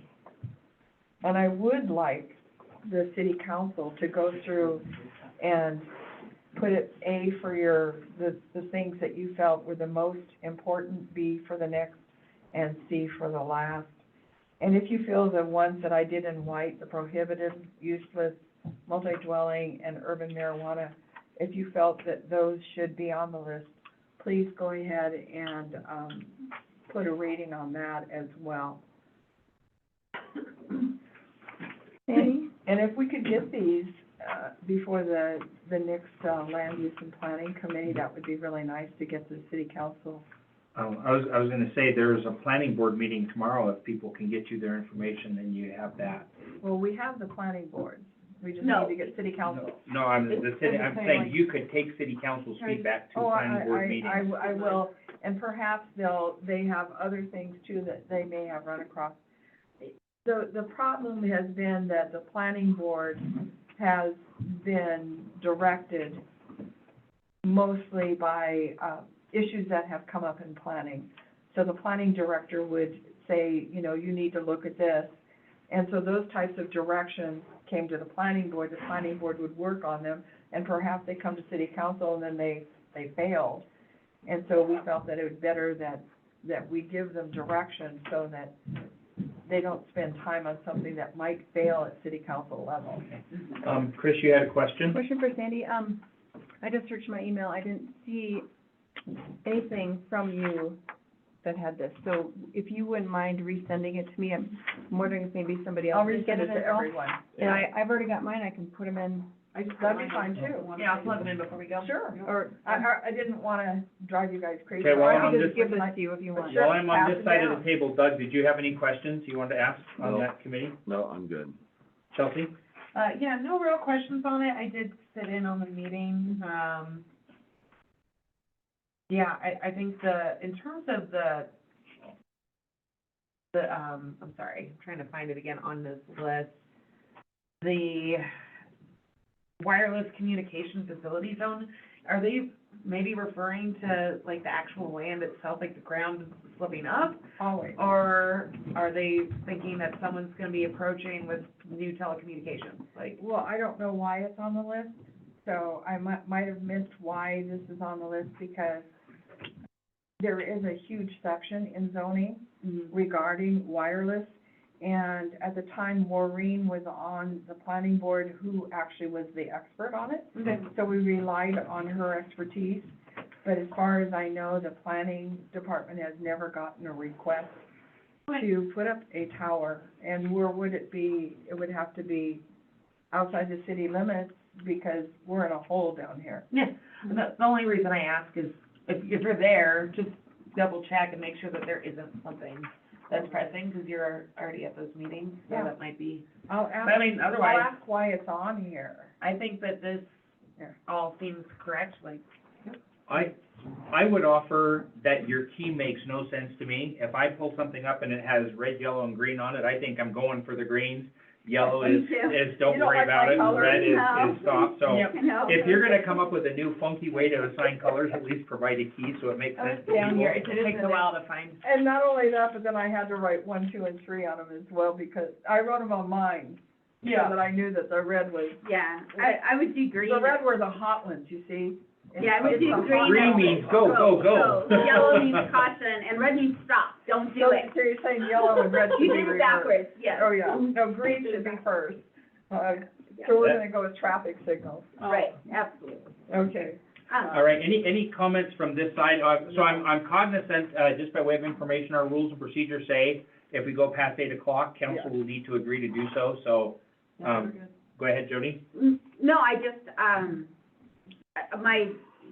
mine are on there, so. Anyway, I'm gonna speak to the rest. We've already talked about Rocky Fork Inn and the grant options. Rodeo Park, you touched on, briefly. We really liked the concept of having both, sides of Rodeo Drive to be, covered by an MOU, where the rodeo ground actually, handles it like any other park. You wrote yes or no on revise the use of city-owned land policy to include event, because there are different ones. They are two different animals, so we like that. And the procedure to build on city-owned land, an MOU versus a lease, we discussed that in MOU, that if someone's actually charging to use the city-owned land, that would be a lease, whereas an MOU is where they just maintain. And that was our meeting. See, and I just, Yeah. to me, you would have a lease if somebody built a permanent structure on city-owned land, like the Silver Strike has a lease. Because they're making money on it. Well, That's what I mean, they're making money. no, it's just Well- that they own the structure. So if I compare The two. an airport hangar, the people own those buildings, but they lease the land that those buildings sit on So, from the okay. city. So a And lease that could to be- me is a template that, to me, makes sense, just because we've seen it out there. So like I said, I like your, if there's a permanent structure, that's a lease. And then there's a That's control not, over that. the structure itself isn't owned by the city. Yeah, but the land The land becomes a lease. Yes. I like that. Yeah. And then that structure is actually, there's property taxes on that structure too. And so that is the entity who owns that structure that pays the property taxes on that. So what would happen with the Whistler Observatory? Well, my recollection is, and I need to pull up the MOU and look at it, that it actually states that it is owned by that group, not by the city, which differs from what the planning, the building permit says.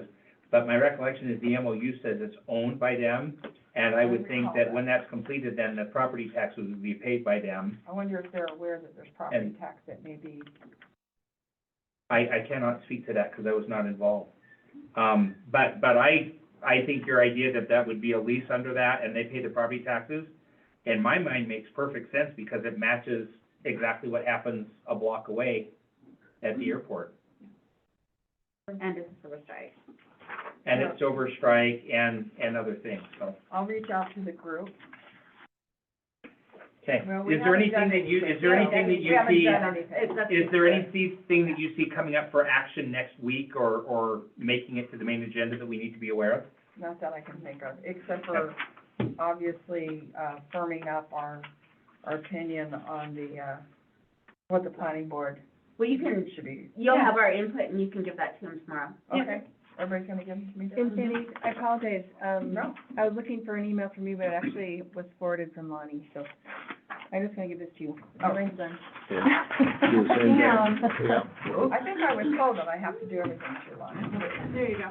All right, in the interest of time, given that it's 12 minutes, can I entertain a motion to go beyond 8 o'clock so we don't have to stop and interrupt, public comment? That's kind of what I'm thinking of. I'll make a motion to go past 8 o'clock I second. to, 8:30. It shouldn't take me very long. Okay, is there any discussion? I heard a discussion, let's not go past 8:30. So later. Do you want to make that part of your motion? I make a motion to go till no later than 8:30. Ah, Discussion? All right, let's do a vote really quickly. Aye? Yeah, actually, look, Aye. just throw hands. All right. Why are you looking at me? That's official, let's move on, all right. So, and having said that, when we get to public comment, I'm not gonna shut down public comment, so, are we done with land use? oh, yeah.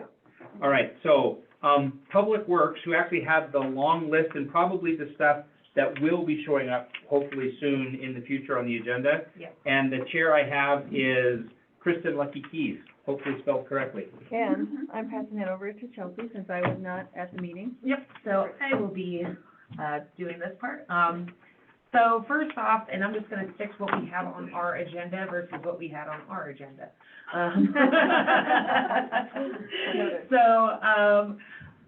First off, we discussed, Republic Services budget shortfall. We also talked about that in admin and finance as well. So essentially what is happening,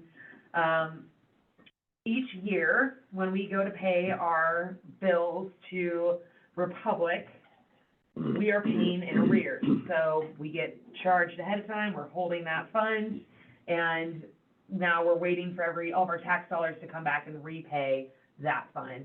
It also sounds like that we have not increased, that we do not have this verified yet, that we have not increased the trash rate. So In taxes? we do increase it, but it's a year behind. And so what's happening is we're paying, Yep. but we're collecting in arrears. Right, exactly. So, Yep. so basically the short version is, we pay more each month for tax collection than what we take in for fees. Yep. That's the problem. Trash collection. Trash Yeah. collection, I'm sorry, what did I say? Tax collection. Trash, I just wanted to clarify that. Yeah. Thank you. We So- spend more than we make, and that's a problem in my house. So we're working on some recommendations, and it sounds like Mike, Lonnie, and the mayor have gotten together and discussed some of these options. And one of it would be returning this back to the utility bill. So that is now currently for discussion. Some of the things that were mentioned, the way it would work is in July, it would come back onto the utility bill. We could then actually properly be charging for what needs to be paid and have that money on time to where we can pay the trash man and have it squared away. Then come November, in your tax statement, it would have the payment for the initial 6 months. I believe that's actually in July, it would be just for the first half of the year. Yeah, Oh. that's what- So it'll be, because you That's pay what property she was- taxes twice a year. Right, That's what she was trying to say. that's it, yeah, Oh, yeah, okay. yeah. So, but in the fall, when we get that money, like that, or when we charge, correct? Am I saying this right? Okay, I'm just making, thought I had this all square, I felt really good about it earlier. So essentially, there would be, half of your year would be paid through taxes, half of it would be put on your utility bill. We'll put it that way. That's, So November taxes would no longer have it on it. That's Yeah, they me- would. Just, But only just half. that one, Only which is the half. half. Oh, okay. okay. There's- Yes. But that would only, Right. for January through July. Yeah, and then. I- And then after that, trash would no longer be on your taxes, it would stay on your utility bill. They would we still have to figure out numbers, obviously, figure out what that would look like in terms of putting that on to the utility bill, what that monthly fee would be, but it would give us a better handle of what is getting paid out, and making sure that we're paying it out on time, and we're not finding ourselves in a shortfall. So that is one of the solutions on the table at this time. The only concern that I wanted to broach, and it was just more so to address that this will be a conversation that comes up, so let's prepare ourselves for this conversation, is we already added, our water bill, our utility bill is the one thing that does go up significantly on a regular basis, it feels like. We just added, recycling to it. So there will be pushback from the community by having another fee on there. The other concern that I think is worth approaching is how that might affect the working class, in terms of people who are renting, as well as folks that might have their taxes escrowed. It might be easier for them to be paying that out of escrow every year than it would be to actually be doing it monthly. And again, it'd only be approximately rough numbers, around $20 to $30 a month, but for some people, that's a big make or break. And then also for renters in the area, would that now be imposed onto them and so again, this is where it would get, you would have some landlords that would be putting that onto the renters at that point. So, I have some bad news. Lonnie, what is our monthly, so our tax bill, what does it break down to monthly? Because I think it's in the 70s. No, it's $330 a year, So- a year, So divided by 12. 330 divided by 12 is what? 27. Yeah. 27, So okay. roughly, Thirty. he's super good. I remember hearing a big number and thinking, holy mackerel, people Yeah. are, maybe 27 is a big number for trash, because Thanks, everyone, me. what? Yeah. So I just remember it was bigger than I thought it was, but I also know 70 is what you pay in the county. Right, so, yeah, that's the Okay. thing. Yep. So the city does get a break by handling the trash, the residential trash. Republic does give Absolutely. a huge discount for cities, so, you know, like, $27 a month is really cheap. It's for really something. cheap. Compared It- to it- it 78, is. which I think is what you said you in the county, right? no, Or- Denise said oh, what she yeah. pays. Yeah, I mean, I pay, Bear, I pay $400 quarterly for our places out on Woodlands. There's another property we pay for that's generally around 60. So, and it varies, yeah, per month. Okay. And it just depends on pickup time, et cetera. But, so one thing also that was just worth approaching is what kind of additional headache this might bring for city clerks. Obviously, probably not as much as running around trying to find money, but there would be people constantly talking to you about their trash bill. There would be people not paying those bills. And then also, on top of that, when people are now seeing what they're paying every month, and the trash guy doesn't come to collect, now they're gonna come to the city and be like, I paid $20 and he didn't show up this week. So just, again, wanted to put that in the forefront so we can have that in our minds when making the decision. I look forward to seeing what council comes up with, but we do need to figure out how we're Sure. gonna fix it. Yep. We can't make it up on volume. No. We can't sell something at a loss and make it up on volume, so. Yep, no, totally get it, just, I wanted to put those pieces into play. So then pool fees, had a wonderful discussion with our pool manager, and she proposed some new fees for us. Everything that's in your guys' packet, everything looked great. One thing that I really love that they're adding is the 1-week family pass, which is awesome. They're also doing adult passes or day use. So they added a few different fees. This might be a good way to bring in some extra revenue, and at the same time, none of this is unreasonable. So, very, Did it go up to master? went up, not all of it. A lot of it, There's both of them. yeah, Oh, okay. yeah, both of Sorry. it. So most of it's the same. There's just mostly some additions, and then there's an increase for the adult day. I know we really pushed for that to stay the same as for the child, because a lot of the adults don't actually go swimming. Right? They just are bringing There. the kid. Yep. So, I mean, last year, we really pushed back on that, and to have it be the same as the child. Gotcha. Okay. So just throwing that out Something to there. consider, sure. Yeah, So Yep. these are their Yep. recommendations, but anytime there's fees, the mechanism in council will set those. Yep. Just like we're talking about trash, just Yep. like so ultimately this will be council's decision, on that. I think, there is a goal to have that, finalized so that, I don't wanna say June 1st is the day they're looking to have the pool, so we should have it finalized well before then so that they know what they're operating. And again, the objective is not necessarily to make it profitable, but it is to just help offset Exactly. some of the costs. And again, there's still resort tax that came into play, so, it's just, the mechanism is council will pass a resolution that says what those fees are. and I do want to say that, you know, the number one priority of the citizens 5 years ago was to have a pool and have it paid for by the resort tax, and that included the running of it. So I'm not opposed to having fees, because I realize that they do help offset that, you know, yearly cost. But I do want to make sure that we're not going to a point where it's cost prohibitive for some people to go to the pool. Sure. So, And that was also something she did bring up, was how they're wanting to get some passes that would be, kids' day passes that would be available at the library.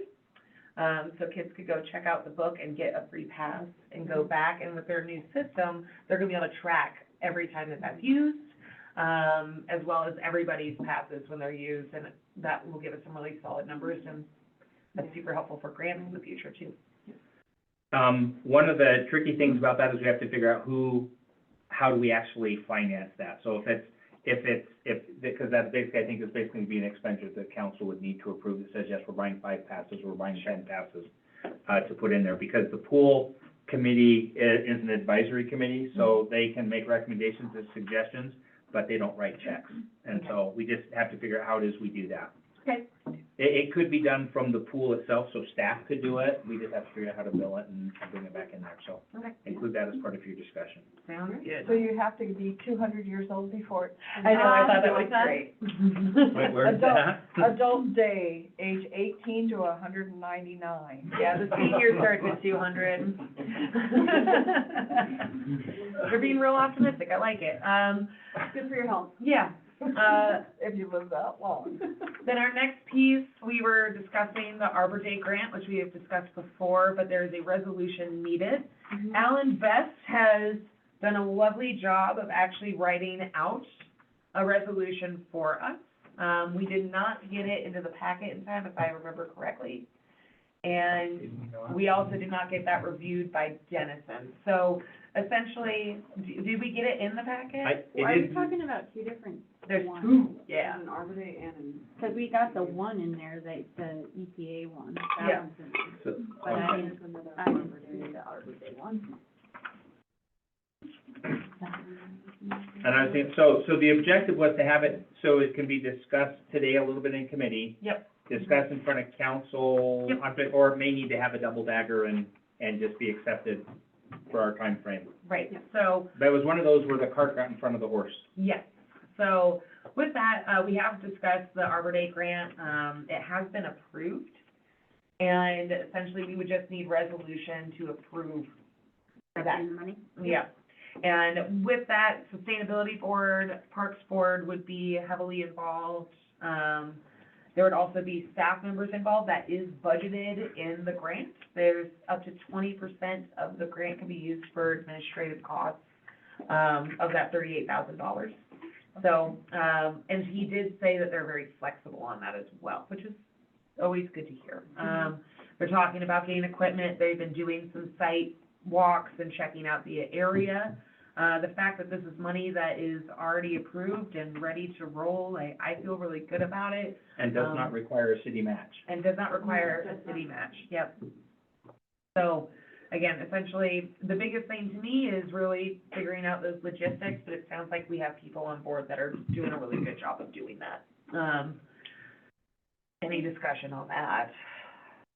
The only thing with the resolution that I noticed, and again, this will just have to be reviewed by Dennison, and we'll need a resolution number. So that's kind of where that one's sitting, and then we should have it ready to bring to the table next week, is that correct? Think so? You tell me. Right. Yeah, I mean, fortunately, Alan did all the work, thank you, Alan. Let's see, and then, next on there, we have, just flashing in and out, Just wild. then we also have the EPA CPRG grant discussion. So this grant is essentially creating microgrids for solar power up at the sewer treatment plant as well as the water pump station south of town. This would be a very substantial project of $2.5 million. It has not been submitted for yet. We've also talked with Mike about this as well. Some of our concerns is just actually having the space to do it and making sure that that space is not designated for other things. Alan did bring us some answers in terms of would this affect our ability to bring in power from Northwestern, like, on a whole, everything seems really good on paper. The biggest thing is we just have to go and actually look at the grounds. It sounds like Alan is going to try and connect you with his solar guy to go and just do a quick look before having to do a full evaluation. And if it's something that we can either say, yep, we can start to baby step this forward, or nope, this is not gonna work, we don't have enough space, it's not bright enough, whatever it might be, that will just give us a really easy direction to go forward with at that point.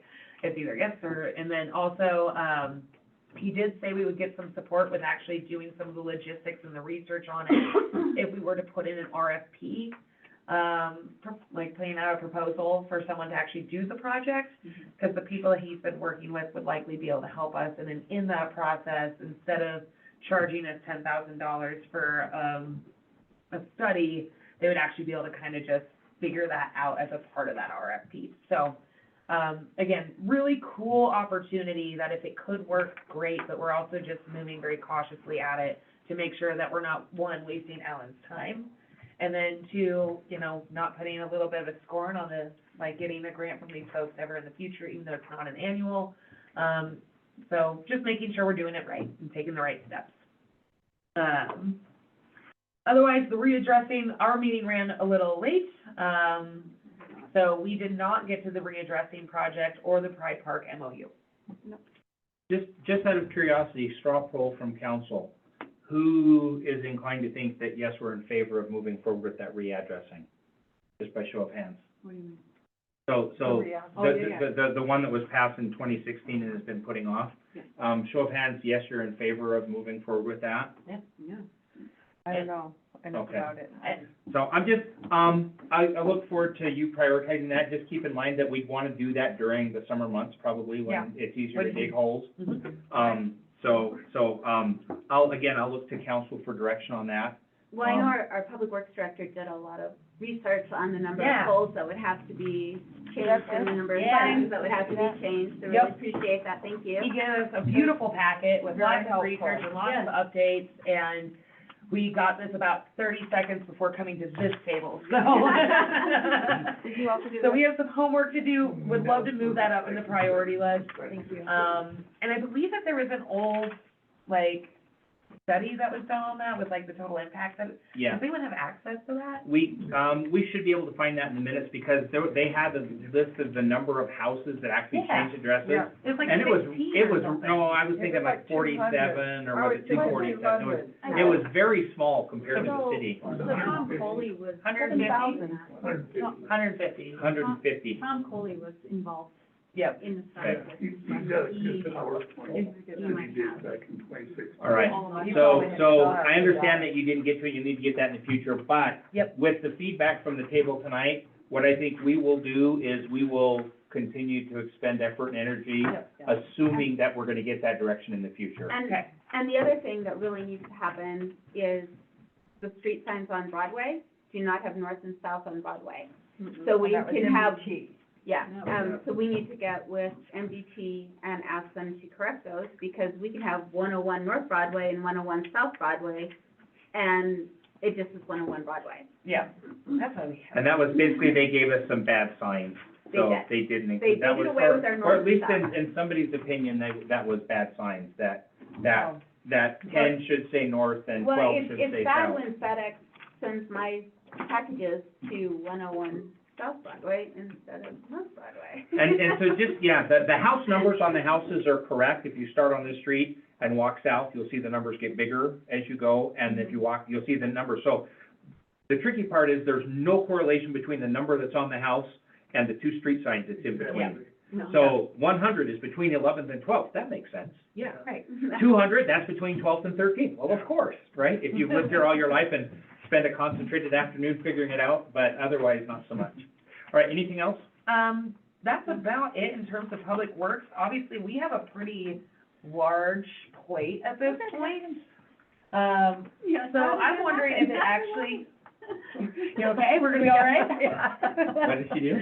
She's making mouth noises, but, it might be smart for us to actually go through some of these public work projects and do the same thing we did for planning board, because now we got a list that is past this one, and it might be nice to get some priorities and look at those timelines. That would be lovely. I can offer you my input.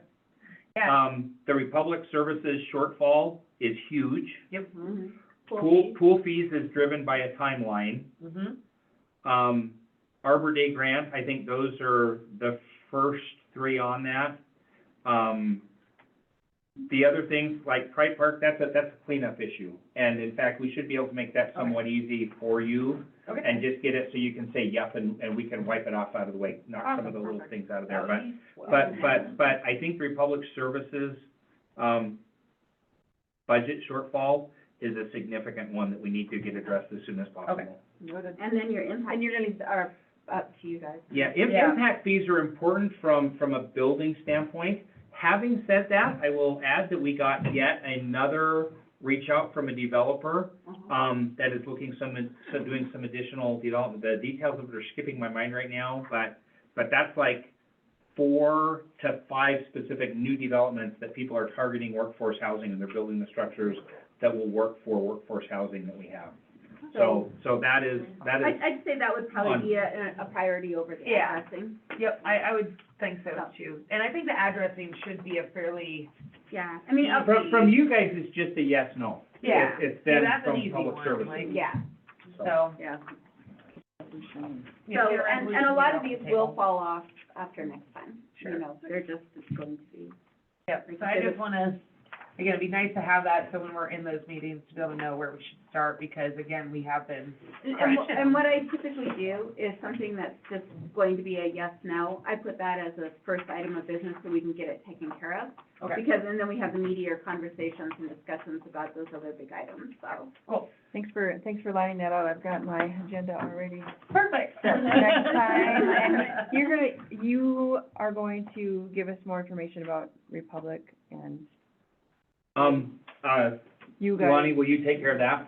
So, yeah, Thank you. they can give you the details and suggestions on that. Right, And just so you know, when you're doing the agenda, those, meetings, Zoom meetings, always stay the same. So you Yep. just Oh, they keep do. those, Yep. you just keep those right at the top That's what I of your wanted to agenda. know. that's a standing meeting that's there. And those I didn't links know they had are either one click and you're automatically in. If you choose computer audio, you don't even have to make any decisions. If you do the dial in, it'll dial in and put you in automatically as a guest. The only time that you'll actually have to use the meeting ID and the passcode is if you like dial in for the video, but then you have it call your phone, then you'll have to put in the passcode in the meeting. And it's presented on your screen, but in case you're someplace where you don't have it. Did you get that? Or like here, because this is nowhere near the computer. Right, anything else from council? All right, we have reached the point on the agenda where we will have public comment on anything that the public would like to comment within the city's jurisdiction. So again, this is public comment, it's not necessarily answer, so you may or may not necessarily get an answer from staff, or council. We don't expect people to necessarily be able to generate answers on the fly. If we're able to, we can give that information, but just to manage expectations. We'll start with everybody in the room. If you would like to make public comment, please feel free to, come to the podium and restate your name. Max? Yeah, sure. Somebody's gonna do it. Yeah. All right, yeah, open topic, public comment, great. Yes, again, Max, 411 Hauser Avenue South. It's a pretty hot topic in town, but, and it's possibly it's been tabled by now, but, short-term rentals, I kind of wanted to bring that up again. And, you know, according to my Google research, I think we've got like, 156 Airbnbs or something like that. We've already settled on a cap, correct, I believe? And that is great. I don't want perfect to be the enemy of good. I'm happy there's a cap. I'm wondering, I'm not a legislator, you know, I don't know how laws, write stuff in the laws or have any actual real suggestions, but I'm wondering if there's a way we, the city, can establish a program to incentivize people to long-term rent their houses. That stands in a free market sort of situation. There's so many short-term rentals to choose from. I can be like, no, this one looks better, I'm gonna go with that. But as somebody who lives in town and rents, it's very hard for me to sort of have that, that selection, to be like, oh, okay, I have like, these 5 long-term rentals I can choose from, and they're all competitively priced because there's enough supply that they're not just outrageously driven up. And I guess I'm kind of just meandering, but yeah, I think some sort of proactive work toward that to really incentivize a lot of these people who currently have Airbnbs, VRBOs, whatever, to long-term rent. I think it would be a good move on the city's part, and I think it would help this town a lot. Can I actually answer that a Sure. little bit? I just want you to know, the Resort Tax Committee is redoing their survey. When it was done in 2019, workforce housing was also at the bottom of the list of priorities for spending resort tax. Not only one of the reasons why we want to redo it now, for public safety, but as Jeremy Battle said, public sentiment towards workforce housing and spending resort tax money may now be a priority that wasn't back in 2019 because of COVID. And that's great too, yeah. Because things have changed so much. So, be looking for that survey because, there's a possibility that we may put it back on the ballot for the voters to change what those priorities are. But the voters have to say, we want to spend it on this or this. Okay. because that's where that money would have to come from to do that incentivization that you're talking about, because they do it in Big Sky and maybe West Yellowstone. I'm not sure. Some of those more resort tax communities do actually use resort tax for workforce housing, which can include incentivizing, short-term rentals to do long-term. Basically, it's a subsidy program that they Right. have that's available. But currently, we do not have that mechanism in place because the voters did not want it in 2018. So, But in the Before meantime, COVID, though, we are Yeah. working like crazy to increase the inventory. And like I said, we have multiple developers, some very large scale, that are building stuff that isn't built for short-term rentals. It's built for workforce housing. Oh, great. So, hopefully, hang in there. and talk to that gal right there. She's working hard for you, Angela. Right. And Max, the problem is that these are privately owned, so we obviously can't tell them how to use their Yeah, property. We've also found that those that are on the short-term rental market want to use it themselves, so a long-term rental just isn't feasible. So there's very few of them where the owners don't use them themselves. And this is why they tell the guy who's running the meeting, take comment, don't respond. I know. Don't turn it into a conversation. But that's kind of the issue that we have here, Mhm. because Billings is an hour away. All right, thank you, Max. Yes. Anyone else, present in the chambers that would like public comment? Jen Cathy, North Platte. I was gonna say this even before Max introduced us. It might sound like a plug, but it's not. Owner operator of AAA Redwood Rental. And when you brought up the pool and family passes and things like that, and people that may have issue affording attending the pool, I'm just saying that AAA looks for opportunities to help. We don't always donate to nonprofits to get the tax write-off.